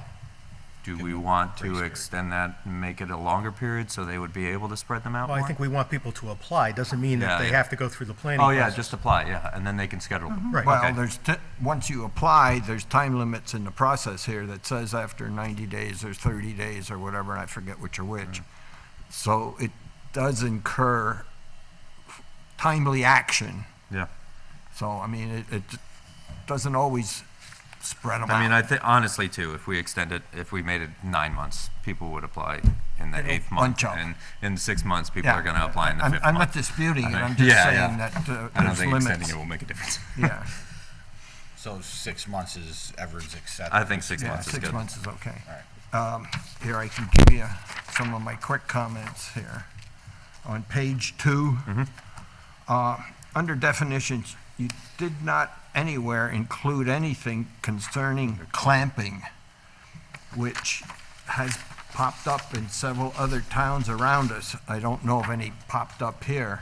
Clamping is where a professional organization comes in, leases your land, and puts up tents and rents out like a campground, but it's not a campground. It's a business that comes and leases your property. So, huh? Oh, glamping, yeah. Well, I don't think we allow that. You gotta say it then. Well, it should be covered in other parts of the zoning law, which, you know. Like, things not covered by the zoning law are Well, permitted. well, now, the other thing was, and I just came up, Become a campground. I mean, that's, it's not, yeah, but it's not a campground. if you're renting a tent space. And it's not. I mean, so what we're saying is, the reason that's not in the definitions is Looks like because ducks, smells glamping like is not covered at all in this law. Well, or put it And- someplace else saying glamping is not permitted. I don't care, but I just put it under definitions because I didn't know where else to stuff it at the moment. So basically, we should have something that says This doesn't include. all lodgers need to Be in a reside inside the health- dwelling unit. Well, there you go. Like, no camping. A Board of Health approved unit. Yeah, okay. Yeah. Then the other similar related to that is other towns have put in a provision saying any property that uses Airbnb or that kind of service, okay, then is considered a short-term rental. Because people could be using their homes or their fields for pup tents or whatever, and since Airbnb gets good coverage throughout the world, these people come and camp there.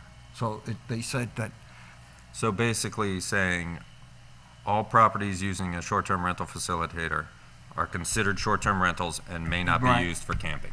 That's what well, we're not basically only trying to camp, say. they could be whatever. Well, again, I think if we put in that In it the has to be a dwelling. Board of Health approved unit, Yeah. a tent would not be.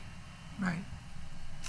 I mean, they could have a mobile home, you know, that, or Yeah. camping tent or something like that.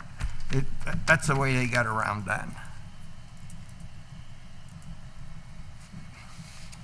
That was, I think Red Hook was talking about that particular I mean, problem. that was equally the concern as to claiming that was a 4-bedroom, but Board of Health only had it approved for 3. Yeah, Yeah, makes sense. it just, somehow it did cover that situation. Now, this doesn't restrict if your parents or your brother or sister come with a camper. Yeah, they stay pop-up. outside. Yeah. Okay. Coming down, sort of in the middle of page 2, where it has the number 1, it says preserving of the residential character of the town. I would add the word agricultural / residential, because we are almost all AR districts, which means agricultural thing. So that was that one. Little 3 below that, it says including excessive noise, increased traffic, etc. Increased traffic can be a questionable number. I'm just, I mean, this is under the purposes and objectives. I'm I happy know. to change that Okay. to whatever. Well, I mean, I'm just saying, you know, things are gonna increase. I mean, in the wintertime, people get more fuel deliveries and everything else, so it's just a question that I question there. Then the other part comes on page 3, where we get into number 1 in paren and number 3 in paren, both of those. It puts all the determination on the zoning administrator. I would think the building inspector should also have the opportunity to inspect it to be sure it complies with fire laws and exits and all of those kind of things from a building code standpoint. Some zoning enforcement officers have the knowledge of it, but there's no guarantee. But this way, It'd be if the with the building building. inspector has to go, that he can also come and do the inspection. And that applies to both 1 and 3. So is it a requirement or an and/or? Because you said if he, It should be an and/or, because Yeah, the individual we're interviewing has both. yeah, but it's not true all the And/or. time. And/or. yeah.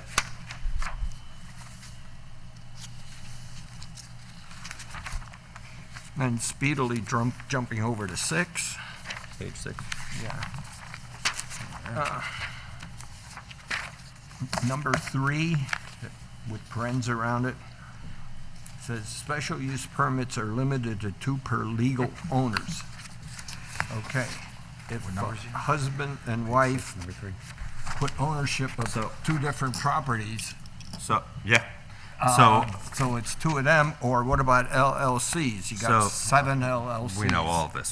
So Yeah. we've been playing this game. So we were wanting to limit these to basically one person can only own one of these. And essentially, Shane told us we can't do that. And he cut out all language about LLCs. He cut out, it used to say owners Okay, or yep. people, controlling Yeah. interests. They were cut out. And he suggested if we changed it to 2, it's far less likely to be challenged. Okay. But he thinks even if it were challenged, we'd lose. That we can't limit what people can do with the number of Yeah, properties they own.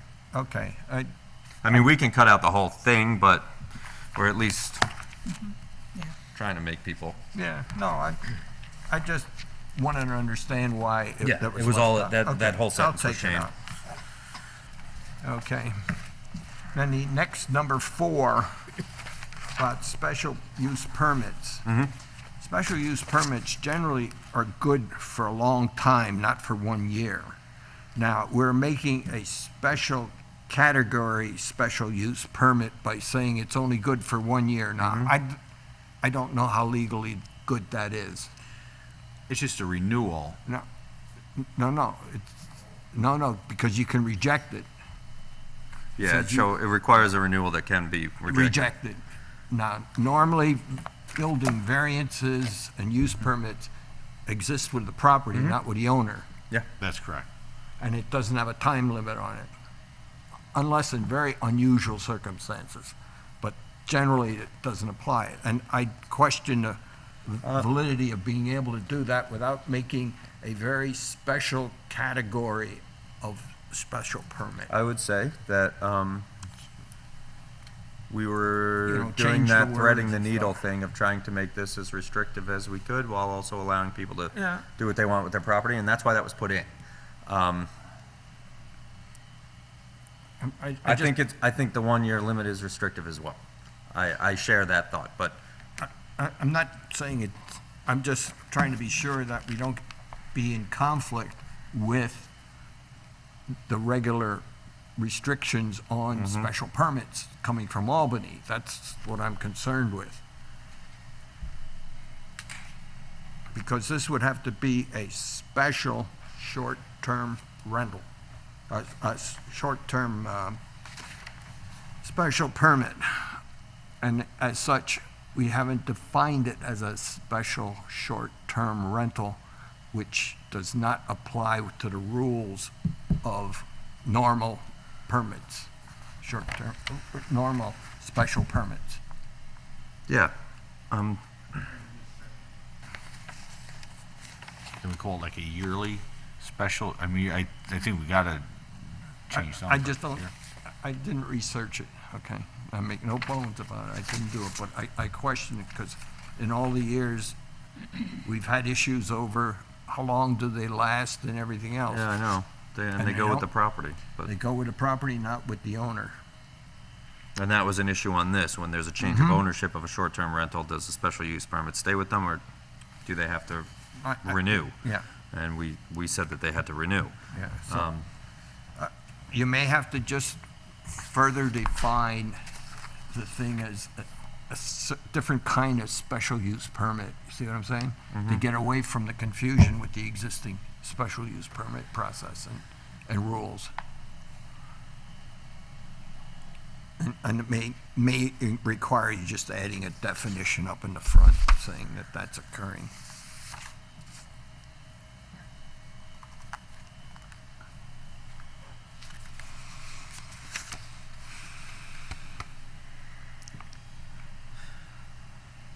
Okay. And on page 7, under E1, it says, short-term rental may only be offered in Yeah, there it a is. dwelling or accessory dwelling unit that is a lawful use for residential habitation. And I put after habitation with a CO, certificate of occupancy, because a lot of these, in quote, farm buildings sort of slough off and become So does that cover COs. the no camping? I think that covers the no camping right there.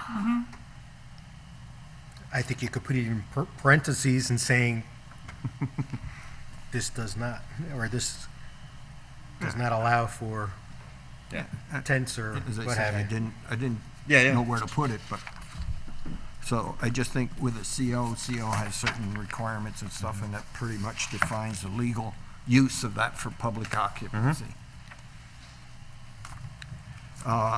Then on page 8, section 4 there, sort of the middle of it, where we get into noise, you should cite the reference there of where the noise is in the zoning law. There is a paragraph, I just don't know the number by memory. Is it under the 25028, the general I- performance standards? I don't know, I just don't know. I just want to say, cite the reference there, and if it is that, fine. Then the other one is, it should be light also, included in that, noise and light.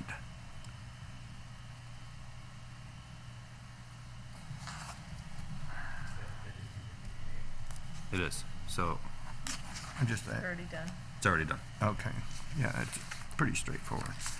Then on page 9, little b on the top, I think in addition to the address and all, should be a statement that call 911 for emergencies. And the reason is, you can have people from other countries coming here and not knowing Yeah. what to do. And it's just 9B right at the very top.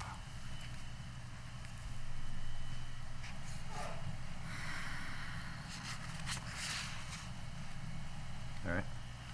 E, we've had lots of complaints over the years on trash not being picked up on a timely basis and all. So I, just trying to put in some timeliness here, that if it's in a sealed dumpster trash container, that's reasonably good, because that's off-site, or off the road or something like that. But all the other trash and We talked about this the last time, and we said that whatever it is should apply basically across the whole town. okay, but then we haven't written the town one. And that's what I'm saying. I don't want to No. put special requirements for No. trash handling on short-term rentals that doesn't apply to the rest of the town. If we want Yeah. a trash handling law for the town, then we can do that. Okay, I'm just trying to solve that. So maybe We'll even talk put about in it. there trash handling to be In compliance in with all compliance. town code. Town code. Okay, fine. Yeah. I just want something to cover that. And then, 7, little a, it says, all provisions and requirements of the uniform code, I would say uniform building code. People know what the code, I what think the it word did say means. that, and then It's not there. this got changed. by, So you did it once, and I don't care if it's missed follow on, but at least you have it. no, I'm just saying, Yeah. I think it was in there and it got changed by either Oh. Shane or somebody. Well, 'Cause And, you know, I've made that that correction. word uniform code appears follow on, but once it's defined, we're okay. On top of 10 contained, there's about fire extinguishers. It says 10-pound ABC type fire extinguisher. In parens, I would put dry chemical. Most people know them as dry chemical. They don't know what ABC means. That's how they're labeled when you buy them. I know, but it's really a dry chemical when it's not a CO2, when it's not a water one. I don't think you have to put that in there. I mean, if it's stated ABC, I really think that's. Okay. I mean, I'm just saying, I mean, you could put it in just- parentheses if you want, but. I just was putting that in parens. And then the last part of that, it says, be conspicuously located and be certified as having been duly and timely inspected. The general law for town public places is a yearly inspection. This came from Lewis, this wording. I'm just saying Yeah. it's yearly, because all the fire districts and churches and we here, every year, we get them all inspected. I would say this should be yearly. That's it.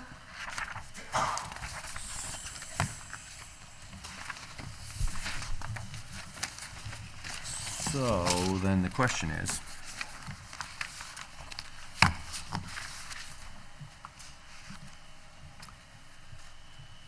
are those significant enough changes? I'm trying to think of which ones were really. Are these significant enough changes not to be able to introduce this?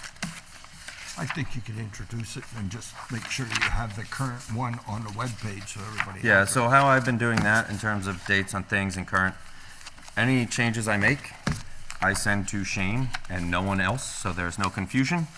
And then Shane sends me his version, and that's the version. And I actually have asked him to send that version to Carol. And Make sure you put the date on it, too. But there's no date Sure. on it. Here it is. Yeah. No date, no place. So are you going to break type 1 and type 2 out, type 1 and type 2 are, Already broken. Split they're out. Yeah. split up here, yeah. the way you present them? Oh, it'll be one law. You know what I mean? Yeah, because I have a problem with type 2. Oh. So, What's your concerns on, With everything I've heard, Okay. in all these discussions, it seems to me if you've got owner occupied, you've got more control over what happens sure, with your tenants or whoever's. When you don't, you've got them up and down the street all hours of the night, and it's almost after the fact that you're addressing everything, all right? I think to me, owner occupied makes sense. Type 2 doesn't make sense to me. that's a tough thing, because, you know, I've been following this with a lot of different towns, because I do a lot of work in these, houses, and, you know, I ask a lot of the different building departments how, and, you know, how they're dealing with it. You know, that, you're restricting someone from not being able to make money on their property, you know, which I think, as much as I agree with you, the noise and everything else that we've all been on this, would be challenged on that. I mean, the way some communities have dealt with this, you know, I'm gonna use Florida just because I know what my town down in Florida does. They have limitations on the period and how long would they define short-term rental, meaning there's a minimum stay. You know, some is within a week minimum, so you're not getting, you know, 5 different people coming in 5 different nights. Some could be 30 days. You know, so I mean, you know, that's maybe a possibility, but I think, I don't know if that's up here what the logistics are to be challenged on that. But defining, I mean, because if type 1 being owner operated, it's kind of almost like a bed and breakfast with the limitation on the main amount of No beds. meal. And in fact, type 1 is only if you have one bedroom you're renting, because bed and breakfast establishments cover ones Right. that have more than one bedroom. So Right. one of the reasonings I had that certainly I've heard from people who want to ban type 2. They just don't want them, and I get that. That would mean that we have upwards of, say, 40 to 50 homes in town that are operating as type 2s, and we would be telling them they need to sell their house. I know I don't have the stomach to write a law to tell people that they got to sell their land. I wouldn't want to do it. You know, again, the concerns are the noise, the traffic, the congestion, the this, We've that, and the other addressed thing. them. And I think they're all addressed by the codes, and, I mean, the same thing with the event law. There's already codes that address those things. We just need a zoning enforcement officer to enforce those And- problems. And I as think an that would clear up. education thing, for those who don't use Airbnb or have never used Airbnb, there's a rating system. So if you're somebody that's going and renting out an Airbnb, after your stay, you rate the owners online. And owners that have low ratings, people aren't renting from them. And the owners do the same thing. When they have people come and rent from them, they get to rate the lodgers after they've stayed, is that they were good, that they didn't leave a mess, that they didn't. And so people who have low ratings, they won't let you rent their place. You know, like some people say you have to have a 3-star rating out of 5 or whatever in order to rent here, and that kind of thing. So there is sort of a self-policing happening on Airbnb and services It's like hard that. to separate because right now we're in a situation without the zoning enforcement. Yeah. It's hard to say apples, oranges, whatever. But there's also the review process too, each year And that I'm we look at assuming violations. if, yeah, and I'm assuming if you have someone, a type 2, who's constantly, you know, renting to people and it's, Yeah. when it comes to renewal process, they don't get And renewed. it is said in the language in here that in the renewal process, they can look at complaints that have been lodged against the property. Okay, So we've done what we can. all right, I won't be the fly in the ointment. All right, I gotta find the script. I lost it somewhere. Oh, it's here. I make a motion that the town board approves the following resolution. Be it resolved that the town board approves resolution number of 2020, introducing local law of 2020 titled Short-Term Rentals Law, and a public hearing be held in relation to the proposed local law at which all citizens shall have an opportunity to be heard, to be held at the town hall on February 11th, 2020 at 6:15 PM. Second. Is 6:15 adequate time, do you think?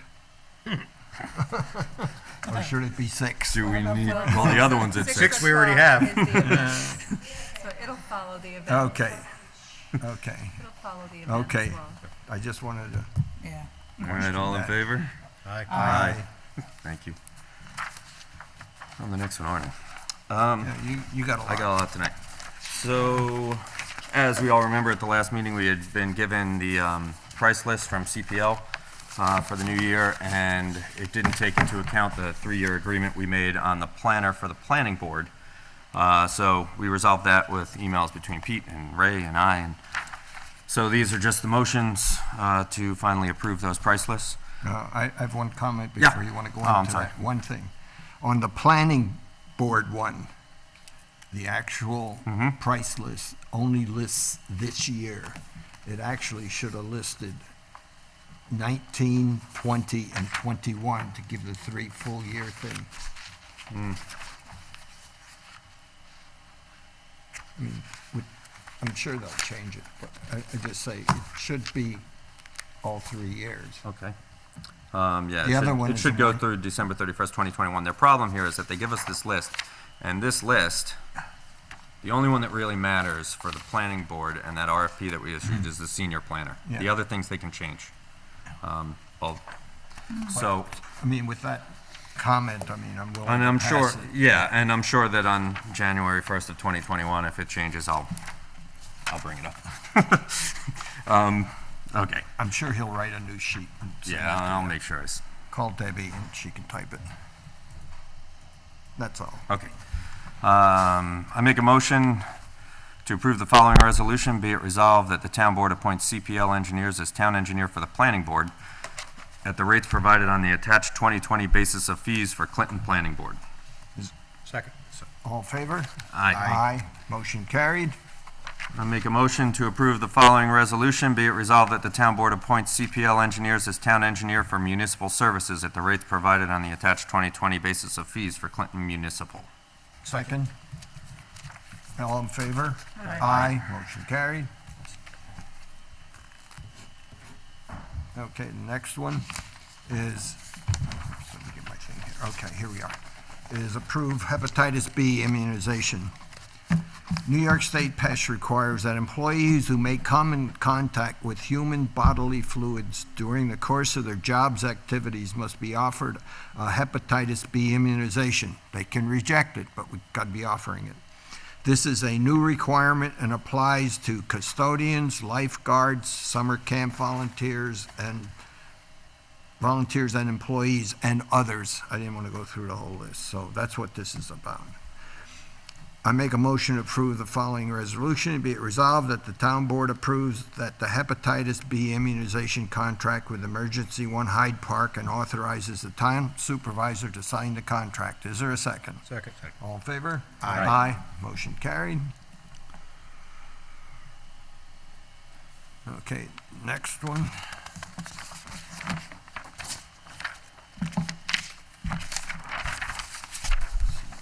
Is the EAP contract.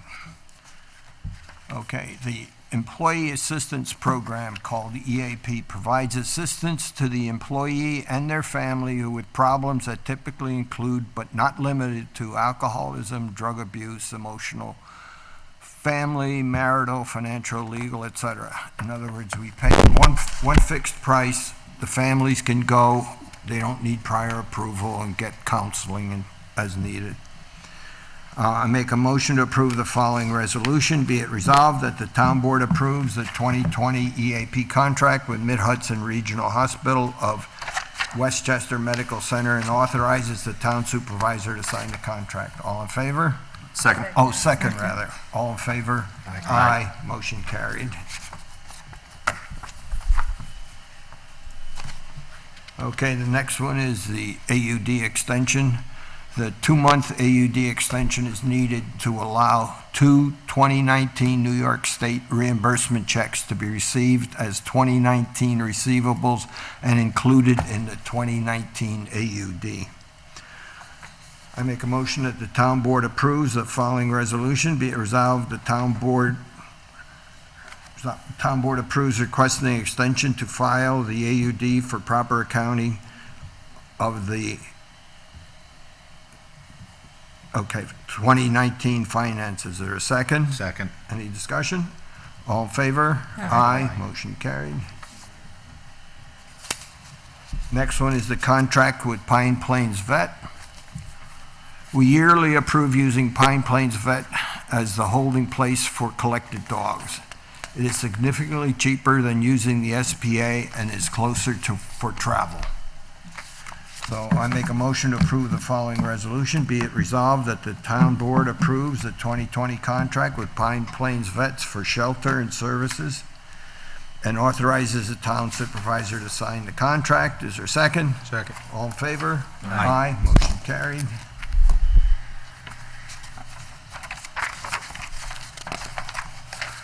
Okay, and the next one is waste oil and heating unit status. This is a highway department issue.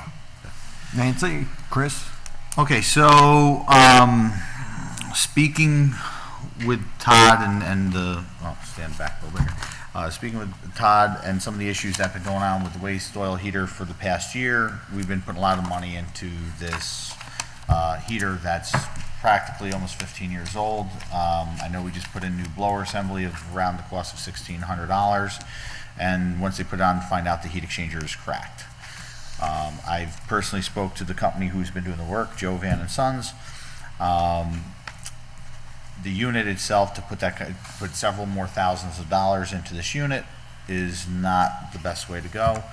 I'm on the pretense, and I think Nancy's on the pretense with, for environmental reasons as well as making it more efficient, and we got the propane tank to do it, is to put out for bids for going with a high-efficiency propane furnace.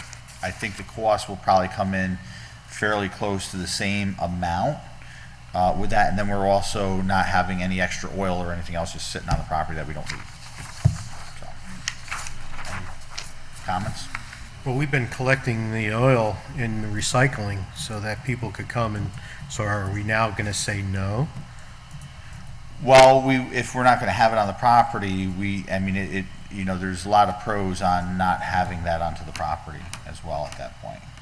I mean, because we had a similar discussion as far as tires, where we weren't going to collect tires, but then people were throwing tires in the road and we were picking them up during roadside cleanup anyway, and we're still stuck with having to dispose of them.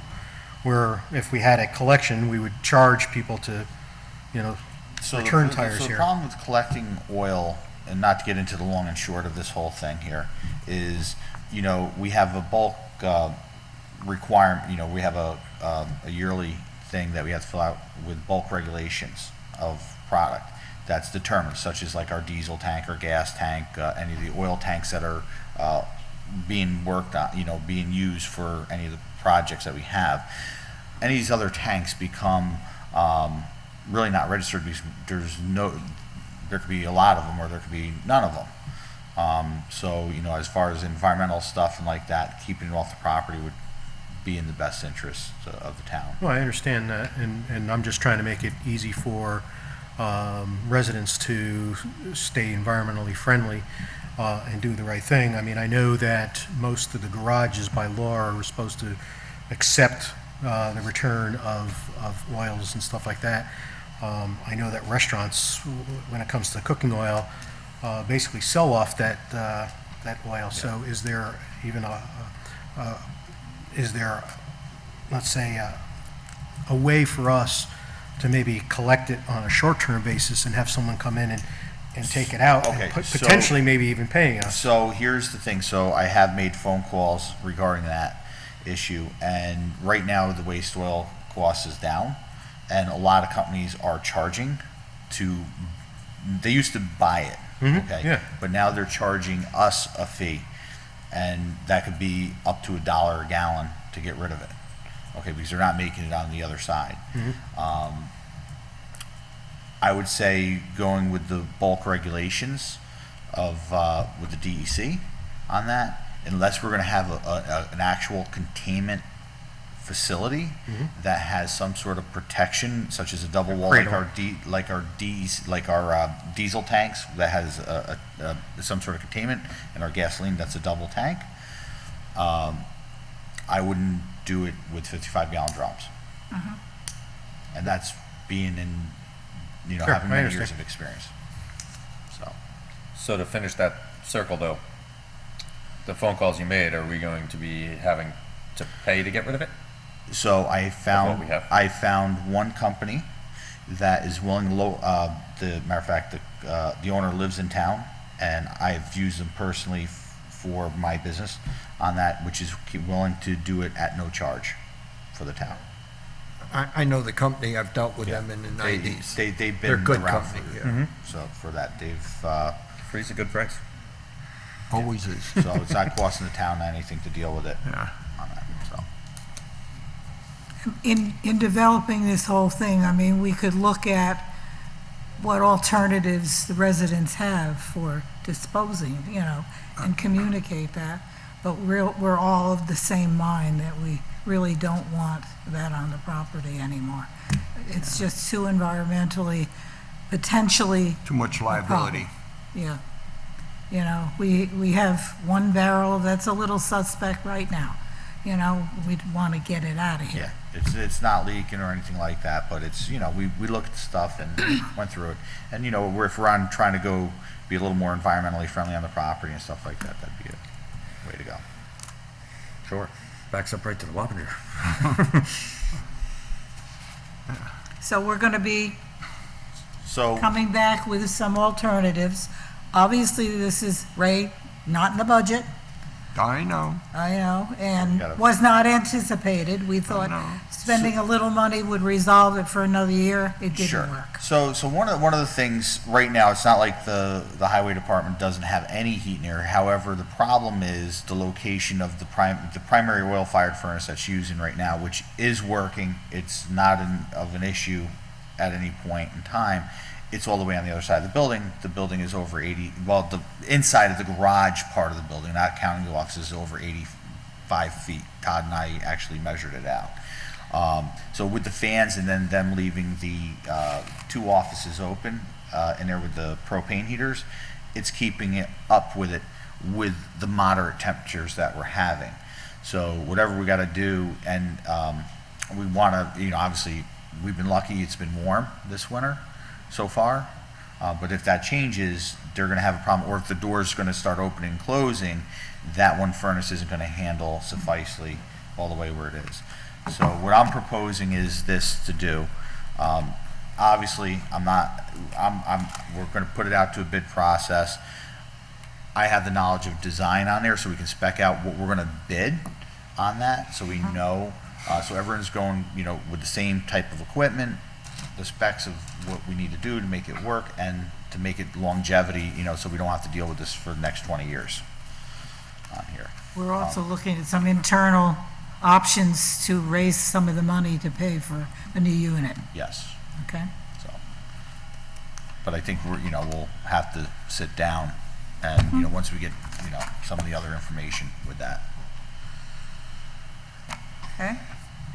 Anyone else got any comments? Yeah, I want to make a motion about getting rid of the fuel oil that we have there.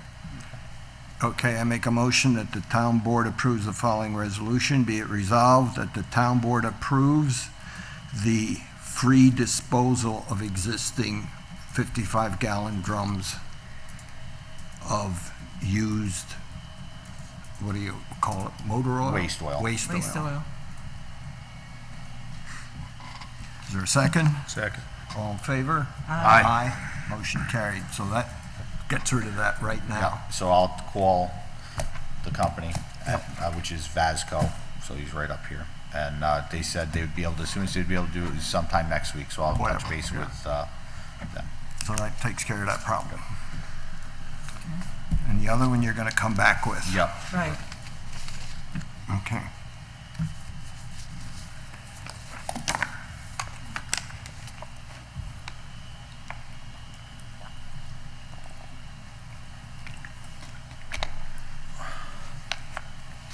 Okay, next one. So, I sent around this really truly just almost a sample fund balance policy. I compiled this out of samples, sample legislation, and I also looked at, on Ecode 360, did a bunch of searches and got examples from Pennsylvania, Maine, New York, just to sort of give us a framework to start with. For people watching at home or here, the fund balance is our excess unexpended funds that we bring in, and it's obviously good to have a fund balance and a decent one at that. It insures us against unexpected expenditures and revenue shortfalls, downturns in the economy. It ensures adequate cash flow, which I know Ray is concerned with at the first part of the year. It helps us maintain a good bond rating. But having a fund balance policy and how we deal with the fund balance, I think, is good for transparency for the taxpayers. So they have some information about why we're setting money aside and how much we're setting aside. Currently, our taxpayers can see, if they go online, that we have over $1 million in a fund balance, and there's no guidance as to why or what the intended use is. Also, if we had a low fund balance, which is also obviously something that we wouldn't want, it can result in short-term loans like the tax anticipation notes that we used to have. So I think it's good to have a policy in place. The state comptroller advises that every municipality has one. It's the first question they ask if they do an audit, if we have a fund balance policy. And if we do, they want to make sure during their audit that we are actually following it. I did a search just today, in fact, and found an audit that was done of Red Hook. They have a fund balance policy in place. So when we're talking about limits and guidelines for the policy, there's had a guideline that their fund balance couldn't go higher than 70%, and it was at 70% of their expected expenditures. So when it comes to these limits, how they define these, a good way to define these is you set your fund balance limits, a high limit and a low limit, based on a percentage of your budgeted expenditures for the year. It's very difficult to find. The state comptroller won't tell you. It's difficult to find guidance on what those limits should be. There is none. Well, there is none. The guidance is the town board should make that decision based on their town. But it's funny, they say that there's, they don't really give much guidance, and they say the town board should decide. Well, they decided, the state comptroller decided that 70% in Red Hook was too high. No, I know. And they needed to spend that down. Yeah, So I think it's just a conversation, it's something that we should all be thinking about.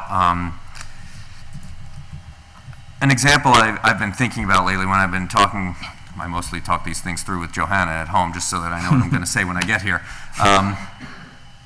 And this is casting no aspersions on anyone, but when we had the conversation about the grant money from DD, Yeah. and we had 4 options on the table that, you know, was the ramp, the roof, the generator, and solar panels. And we had a conversation here where you wanted the generator and said, well, if we get the grant money for the generator, I've got $90,000 that we can spend on the solar panels. And I'll be honest, I think the other 4 people sitting on the board went, what? Where did $90,000 for solar panels come from? We just argued about $15,000 for painting the buildings.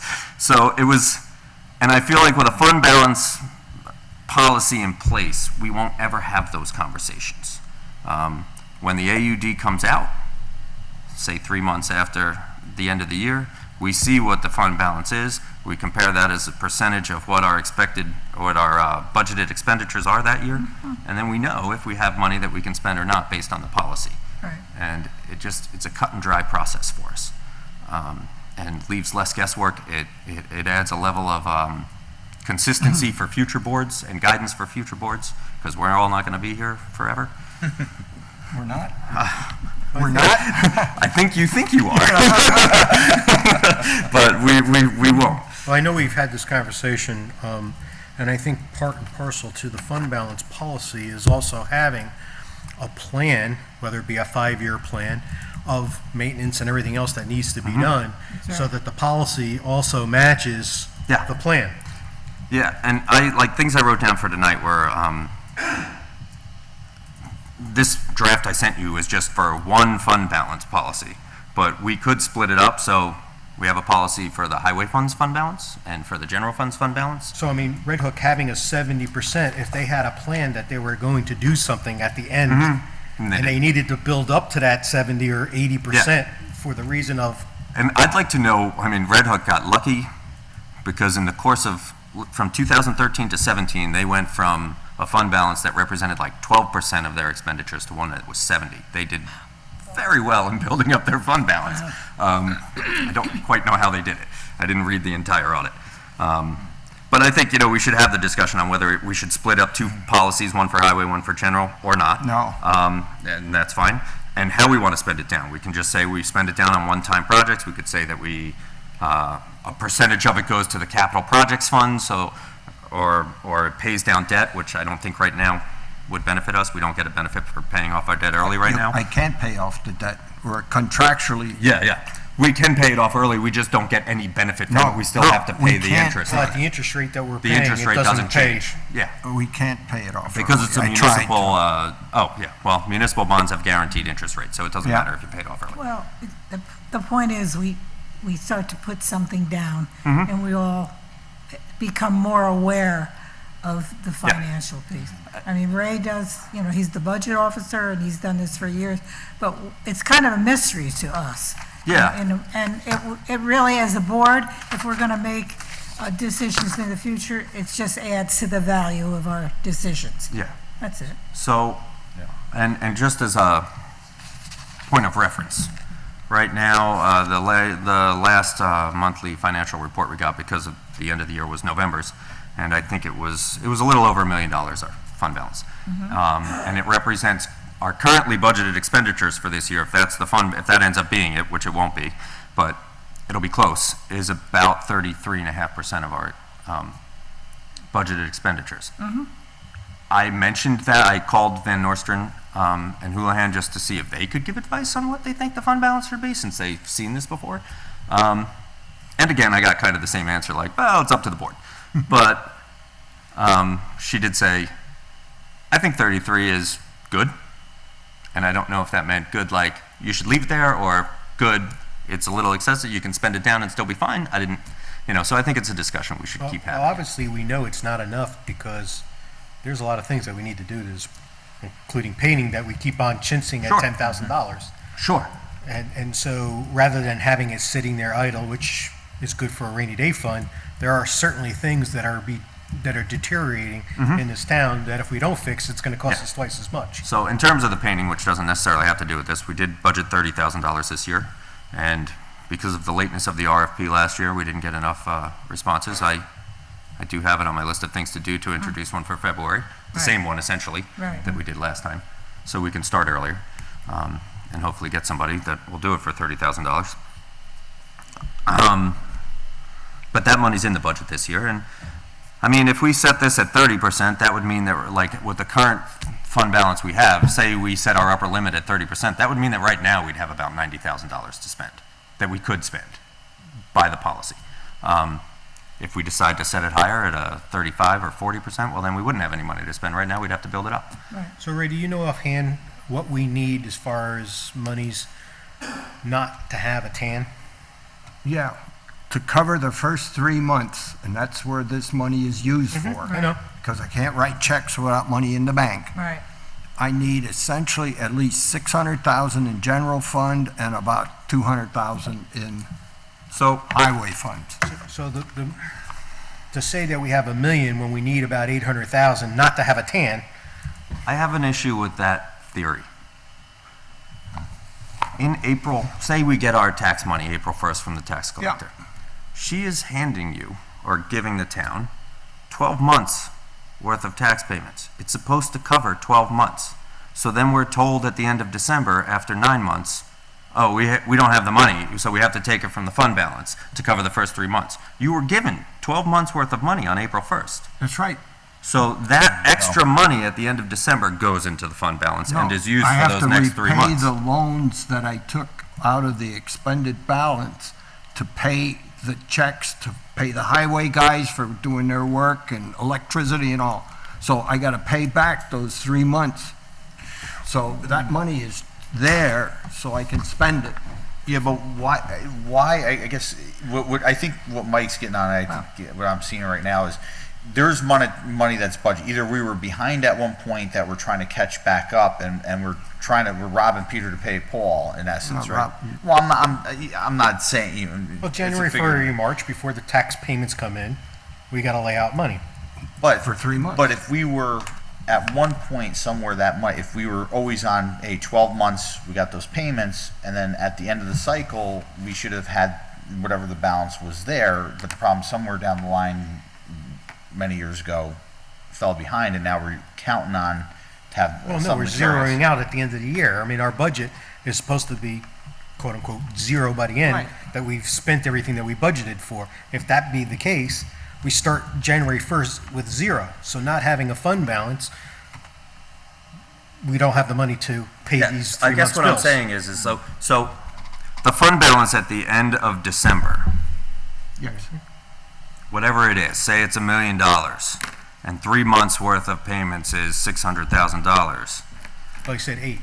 Okay, 6, so 8, but then that means that April 1st, you're gonna pay that 800,000 back. Oh, yeah, absolutely. So then when the AUD, like, that's what I mean, like, the timing of the way this policy is written is that you look at the fund balance from the AUD, you'll have gotten the money by then, when the AUD comes out, and it's, Well, I look at it in the I mean, supervisor's to me, it's money is fungible, like, you've got 12 months worth of tax payments, you are given it every year. So where, It pays back what you loaned the first 3 months.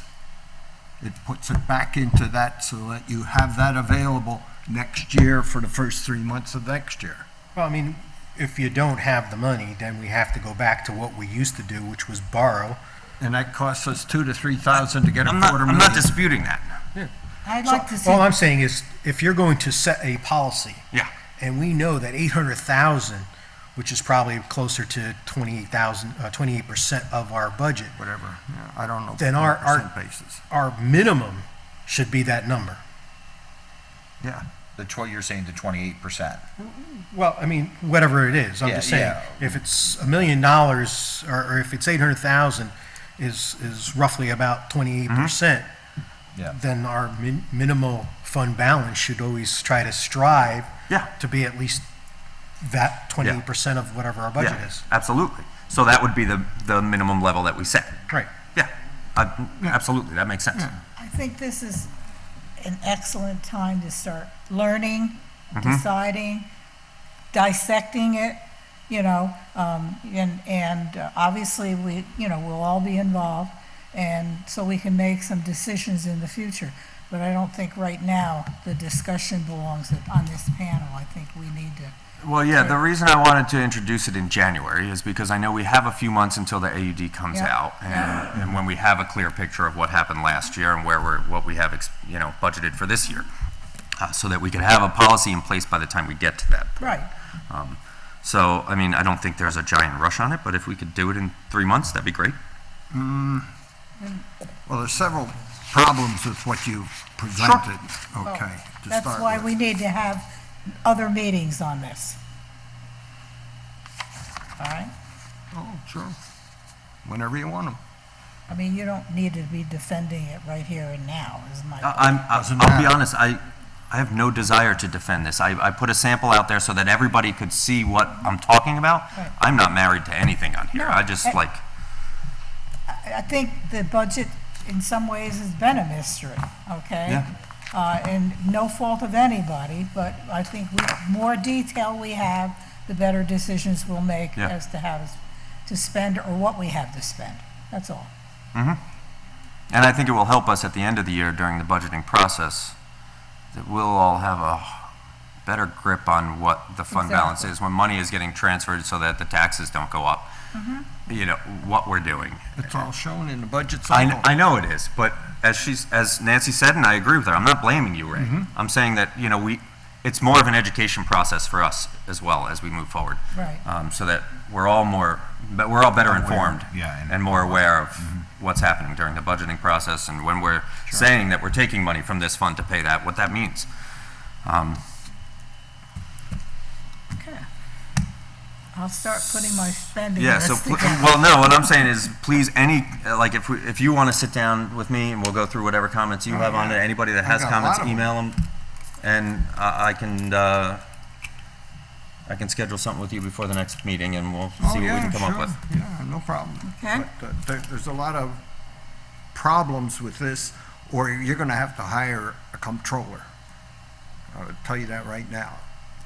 For the $1,000 I get for being budget officer and having to do a lot of this detail stuff. So the way, It's stupid. the way that the policy is written Yeah. is the AUD would come out, which we are already paying someone to do for us. Oh, yeah. We see what the fund balance is in the AUD. Have you ever looked at an AUD? Yes, I have. Good. We see what the fund balance is in the AUD, that's reported in the AUD, and whatever the percentage is of our budgeted expenditures, we have set up a policy, so if that percentage is either below or above what we've said, then we take the appropriate actions that the policy says. It should create literally no more work for you. It's just a policy in place. Well, That if the fund balance is at a certain level, too high, then we got to spend it down, or too low, then we've got to come up with a plan to build it up. It should create no more work for you. Yes, it does. Explain. Okay. Because if you look at the various categories of fund balance on page, well, Yeah, it's it's right second there. page, second page. Those things are not included as fund balances when you look through the budgets. Yeah, and this, as I said, So. this I is mean, just a sample, and it's informational. That doesn't necessarily have to be in our policy. I'm just saying, that, and for example, all the TA account stuff. Mhm. That's not in our budget even, TA Okay. account stuff. Yeah. So why even talk about it? It's not part of our financial records. First, nobody's attacking you. No, no, You've no, done a no. great job. No, I'm just saying that you've got a lot of stuff here that, Yes, and that's why I want to sit Causes down with you, and we'll confusion. figure it out. I I think- literally took a sample legislation and gave it to you I guys. I think didn't do that's much what work on Mike it. did. It's a sample. There's other variations, I'm sure, on this, Yeah. and at this point, just. I wanted to start the conversation. I think oh, that's. I don't care about that. Okay. So let's All move right, on. moving on. I'll schedule So we're something not with you. gonna do that next month? We may. I'm going to schedule a meeting with you, and we'll Okay, And any other comments someone has, please let me know. okay. I'll put it down February agenda. I just use this as Yeah, a notification of what to put down. Okay, the next one is, whoops. Approve the workshop 2020 census process. I make a motion to approve the workshop on the 2020 census process for January 23rd, 2020, from 7 to 9 p.m. in the town hall. Is there a second? Second. All in favor? Aye. Aye, motion carried. Next one is a third-year extension on PERMA workers' comp policy. Currently, we are under a 2-year contract, and this action would extend it for a third year. We would be saving about $1,000 or more a year on premiums, in addition to the reductions due to having no reportable injuries, which is good. Last year, we had no reportable injuries, which helped us. And if we keep that, that helps save money on the premiums significantly. I make a motion to approve the following resolution. Be it resolved that the town board approve a third-year extension on PERMA's worker compensation insurances. Second? Second. All in favor? Well, I have a Oh, comment, you know? because, you know, I've seen a lot of other towns put out to bid their insurances and save a bit, and off of PERMA, they've saved a bit. I mean, we've, as long as I've been on the board, we've never put any of our insurances out to bid. I just think that, you know, we should be getting bids to see if we can lower our insurance costs. There's only 3 companies that have workers' comp in New York State that are authorized. New York State Insurance, which is a terrible company. We had them when I first came in '92. Expensive, no service, no support. You see a different name, a different person every time. The other one is Comp Alliance, which is part of NYMER, and it's a similar type of workers' comp program. They're not as proactive. They're getting better, but they're not as proactive as PERMA on helping you solve problems in your facility with inspections and having workshops all around. I mean, they have them all over the state because they have it all over the state, but they do have them locally, and we send people and go to those things and webinars and stuff. I So know, they've been providing a lot of service. I know Wappinger saved about 20% off their workers' comp costs 4 years ago when they put it out to bid. And it's a lot of money. Yeah, well, keep in mind, when they went out to bid, they probably used Dutchess County Workers' Compensation self-proposed, self-paid program. That program went, I think it's on its death knell again. It started out with great expectations. They were telling people who had $50,000 worth of premiums that they were going to be for $25,000. Everybody signed up. Then the premiums went up to 30, and then they held a little bit. And then about a year or so ago, they found out that they were underfunded. The premiums went up to 70 or 80,000. And now, from having like 10 or 15 towns involved, they're down to 2. Well, that's the problem when you have these self-insured fundings. Well, I'm just saying, You know, they had that corruption one down in Poughkeepsie that was an international disaster. But, you know, whether it's 3 companies that can offer it in New York, it doesn't hurt to ask them what their rate is. Well, you can ask. they calculate on different Yeah, techniques. there's a factor, and we've been pretty good as far as claims. You know, we should be rated pretty high. I mean, the fact that you're telling me that it's going down because of, Yeah. because of our good, you know, claims history. I mean, it mean doesn't- that it people doesn't- would it bid to doesn't get us hurt better. To get a bid out and see it. I mean, you know, you know, in my business, I put it out every year I do a bid. Yeah. I mean, I've been lucky. The company I've had has been good. But, For you know, 12 years, we haven't put out for bid, so I just think it's a long period of time just relying on someone else telling us they're doing us good. So you don't, are we, well, I'm going to make the motion, and we can vote on it and did. decide. Oh, I did, okay. Yep, and you have a second. I have a second, okay. All in favor? Aye. No. I'm Opposed? happy with 3 no. Failed, okay.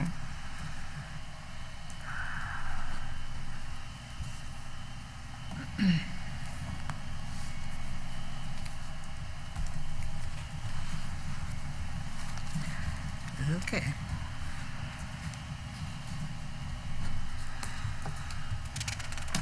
Okay.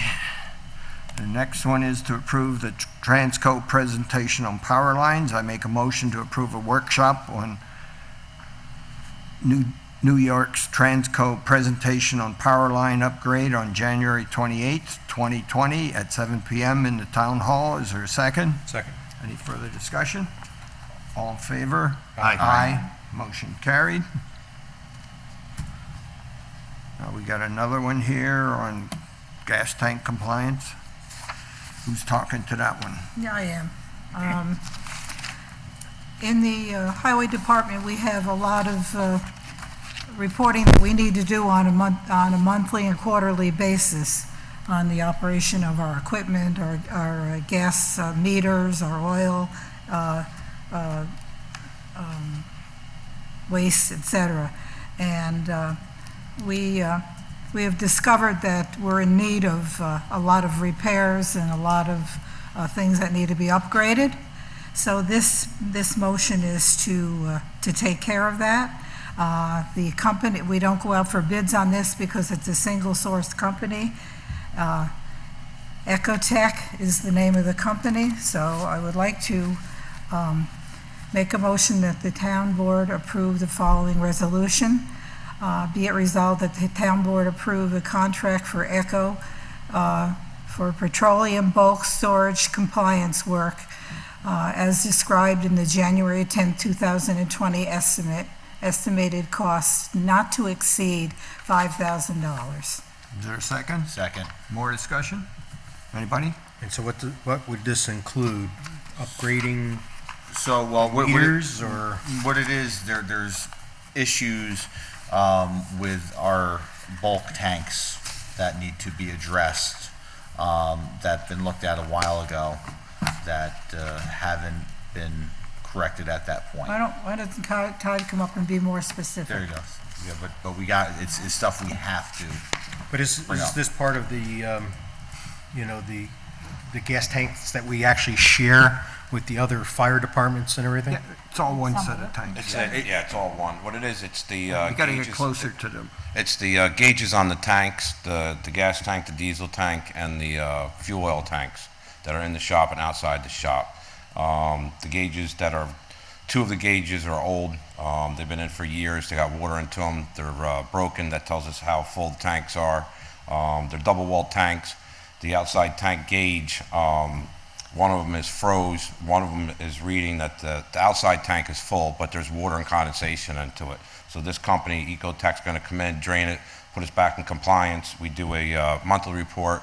Then we got to do a yearly report with the state and everything, with the DEC to bring us back into compliance and stuff like that. The fuel oil tank behind the old shop, the gauge is broken off, it rusted off, it's down inside the tank, so we got to try to fish that out. That's what these people are being hired to do, is take that gauge that broke off, that's down inside the tank. The top of the gauge is broke, so now water and stuff's inside of that. So they're going to replace that gauge, tank that fuel out, and fix all that.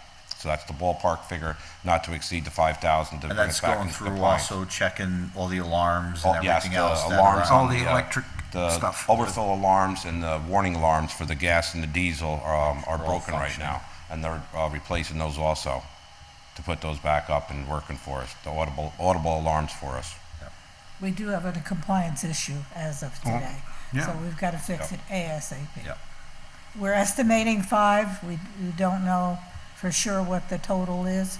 I think Ray thinks it'll be more, but we'll have to Well, check your this out. conversation when I was walking in with them, they said approximately 5. Yeah, he So said we- not to exceed $5,000 Right. is to bring us back into Right. compliance and fix all the stuff Yeah. that So I we mentioned want to to get you that guys in tonight. writing from them for everything, not to Yep. exceed that number. Yep, and that's Evan from the company, the vice president, I think it is, of Ecotech that came out.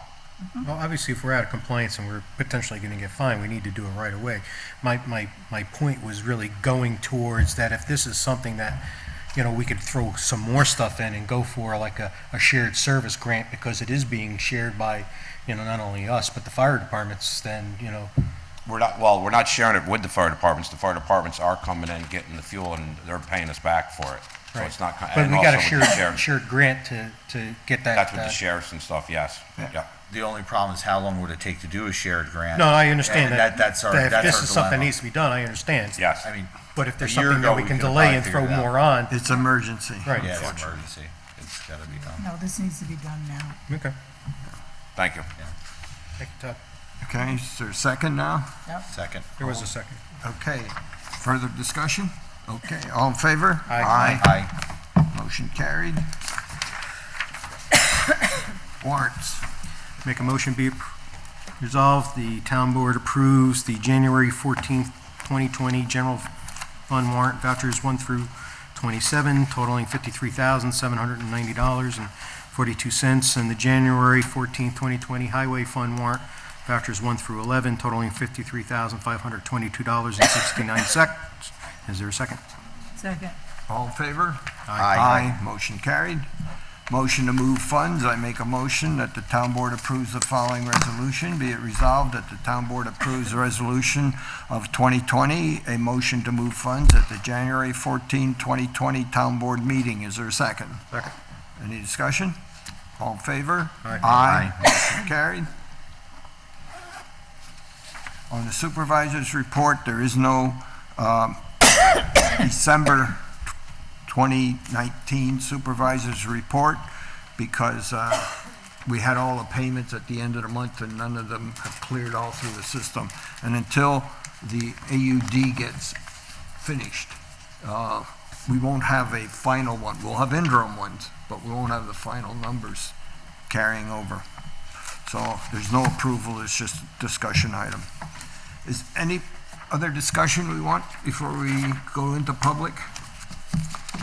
Okay, anybody in the back or in here want public thing? Let me go open it up. I make a motion to open the meeting to public discussion. Is there a second? Second. All in favor? Aye. Motion motion carried. Okay, same rules as before. Thanks.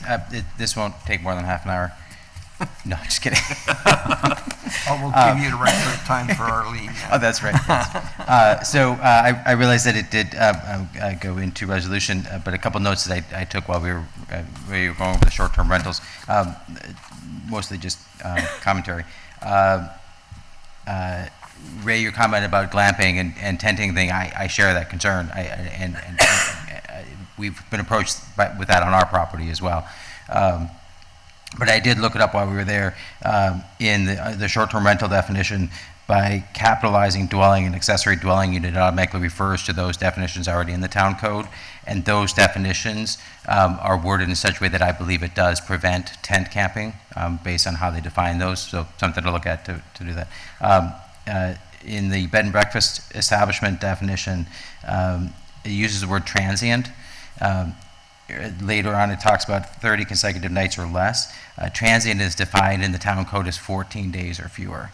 So I don't know if those are inconsistent, or if you want to use something other than transient, or if you're okay with a 14-day stay at a short-term rental, or what it is, if that was missed. But just wanted to mention that. It also, under bed and breakfast establishment, says meals are provided. It doesn't say breakfast. So does that mean that a bed and breakfast now, under this new law, could actually provide lunch and dinner? According to this, it could. I think it would include bread. Yes. I think it would. I think Yes. our bed and So breakfast do you want to just? establishment law says do you- that. Yeah, actually, the current law says breakfast only. Oh, the current, because that definition comes from our Oh, does current. it? Maybe I'm mistaken, but I thought Our it code. that it I mean, did. I didn't write it. Then maybe we should change it to bed and meals establishment. I'm gonna. That's a lot of changes. Right, exactly. Correct on that? And this I thought was a typo because I read under short-term rental, Where? period of 30 consecutive nights or less, and is not a bed and breakfast establishments, because it's plural, but A is singular, but then I realized they're all plural. Then I thought, but it doesn't include conference center or dude ranch or agricultural events venue, all of which allow lodging, and future changes may allow additional things. So I thought just to stick something in there that says, it is not currently permitted to operate lodging facilities under other relevant zoning regulations. Something that's a blanket statement like that. Do you want me to repeat that? Yes. Okay. And is not currently permitted to operate lodging facilities under other relevant zoning regulations. Yeah. Thank you. Sure. There's another typo on page 3. I don't think it's supposed to refer to kidneys, but it does say renal. Where is this? Paragraph 1. C, paragraph 1. Type 1, hosted short-term renal must be issued, should be rental. Oh, yeah. Look at that. Short-term kidneys. Exactly. On page 4, and this also is on page 5. Page 4, it's number 6. Page 5, it's letter D, refers to the county hotel occupancy tax certificate. Yeah. I believe in order to obtain that, one has to also have a New York State authority to collect sales and use tax, which they would be doing as well. It's just a form online. I checked it out already. It's just. Yeah, no, the form exists, but what I think is that I don't think you can just collect the hotel tax, because hotels are subject to sales tax. Anyone using Airbnb right now, Yep. it's getting collected for them. Right. Sales tax? No, the hotel and occupancy tax is Right, being yeah. collected for them. Mhm. And the reason we're asking for the certificate, even though they're not going to be collecting it themselves through Airbnb, is because not all, like VRBO, doesn't collect it for them. And since there's no way for the planning board to parse out who's doing it and who's not with a company that collects it for them, we just wanted everybody to get the certificate. Yeah, I think that's a great idea. I like that that's in there. I'm just suggesting that before they can, I'm asking, before they can get that, do they have to apply to New York State to get the authority to collect sales and use tax? I'll check it out again. Okay. Then on page 6, this is the renewal in number 4, and we've talked about this with the agricultural events venues law and the renewal there, which I'm not a fan of. But Ray, you talked about whether or not that this it can be applied, or whether you can have a renewal on a special permit. And in Town Code Section 250-97, paragraph 10, it specifically allows for renewals of special use permit at the discretion of the planning board. In the case of the agricultural events law, I'm not a fan of renewal, largely because that's an entity that's going to invest considerable amounts of money and time and structures to what they're doing. This short-term rentals, typically not. So it's not a huge investment, and I think that renewal becomes an important aspect of it. So.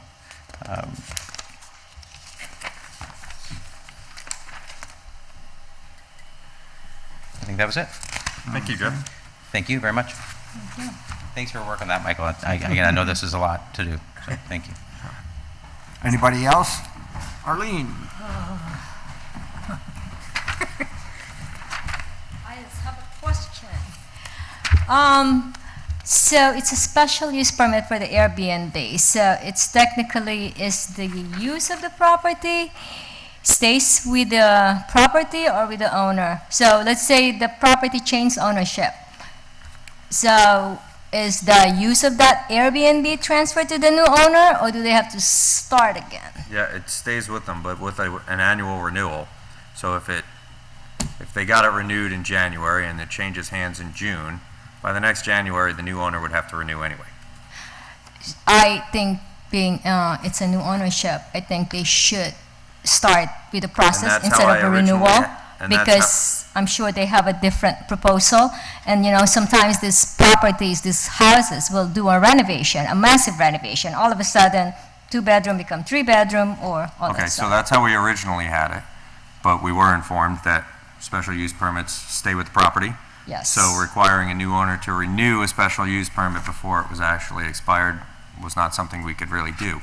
There is a provision in there, though, that if there is significant changes to the property, such as adding bedrooms and things like that, then Will trigger that's a the, change to the permit that they revisiting. got, so they would then have to renew or reapply if they made changes. Well, that's true. It's like a special use permit, but it's also like an Airbnb that it's also always changing hands from time to time. It's not like the old Stone Farm, you know, they have the Dude Ranch, you know, when they change the ownership, they have that same Dude Ranch. But the Airbnb, it's more different. Like you have a lot of tenants and all kinds of stuff. It's, you know. Doesn't mean they have a lot of owners, though. Well, they changed ownership, they increased the value of the house, of course, right? So, Maybe. Well, it's income. All of a sudden, the residential becomes an income-producing property. So, it really affects the value of. Yeah, well, if they sell the property, then they're going to sell it as an income-producing property, whether it be a rental or a short-term rental. Yes. It does add to the, Yes. what the sale price Totally. is, so And- it would be reflective in the taxes. Yes. Yeah, and the possibility also exists that they decide to sell it and somebody buys it who doesn't want to operate it as a short-term rental and they just want to live in it. They But undo it. Yeah, and they'd still have the permit until it expired to do it if they wanted to.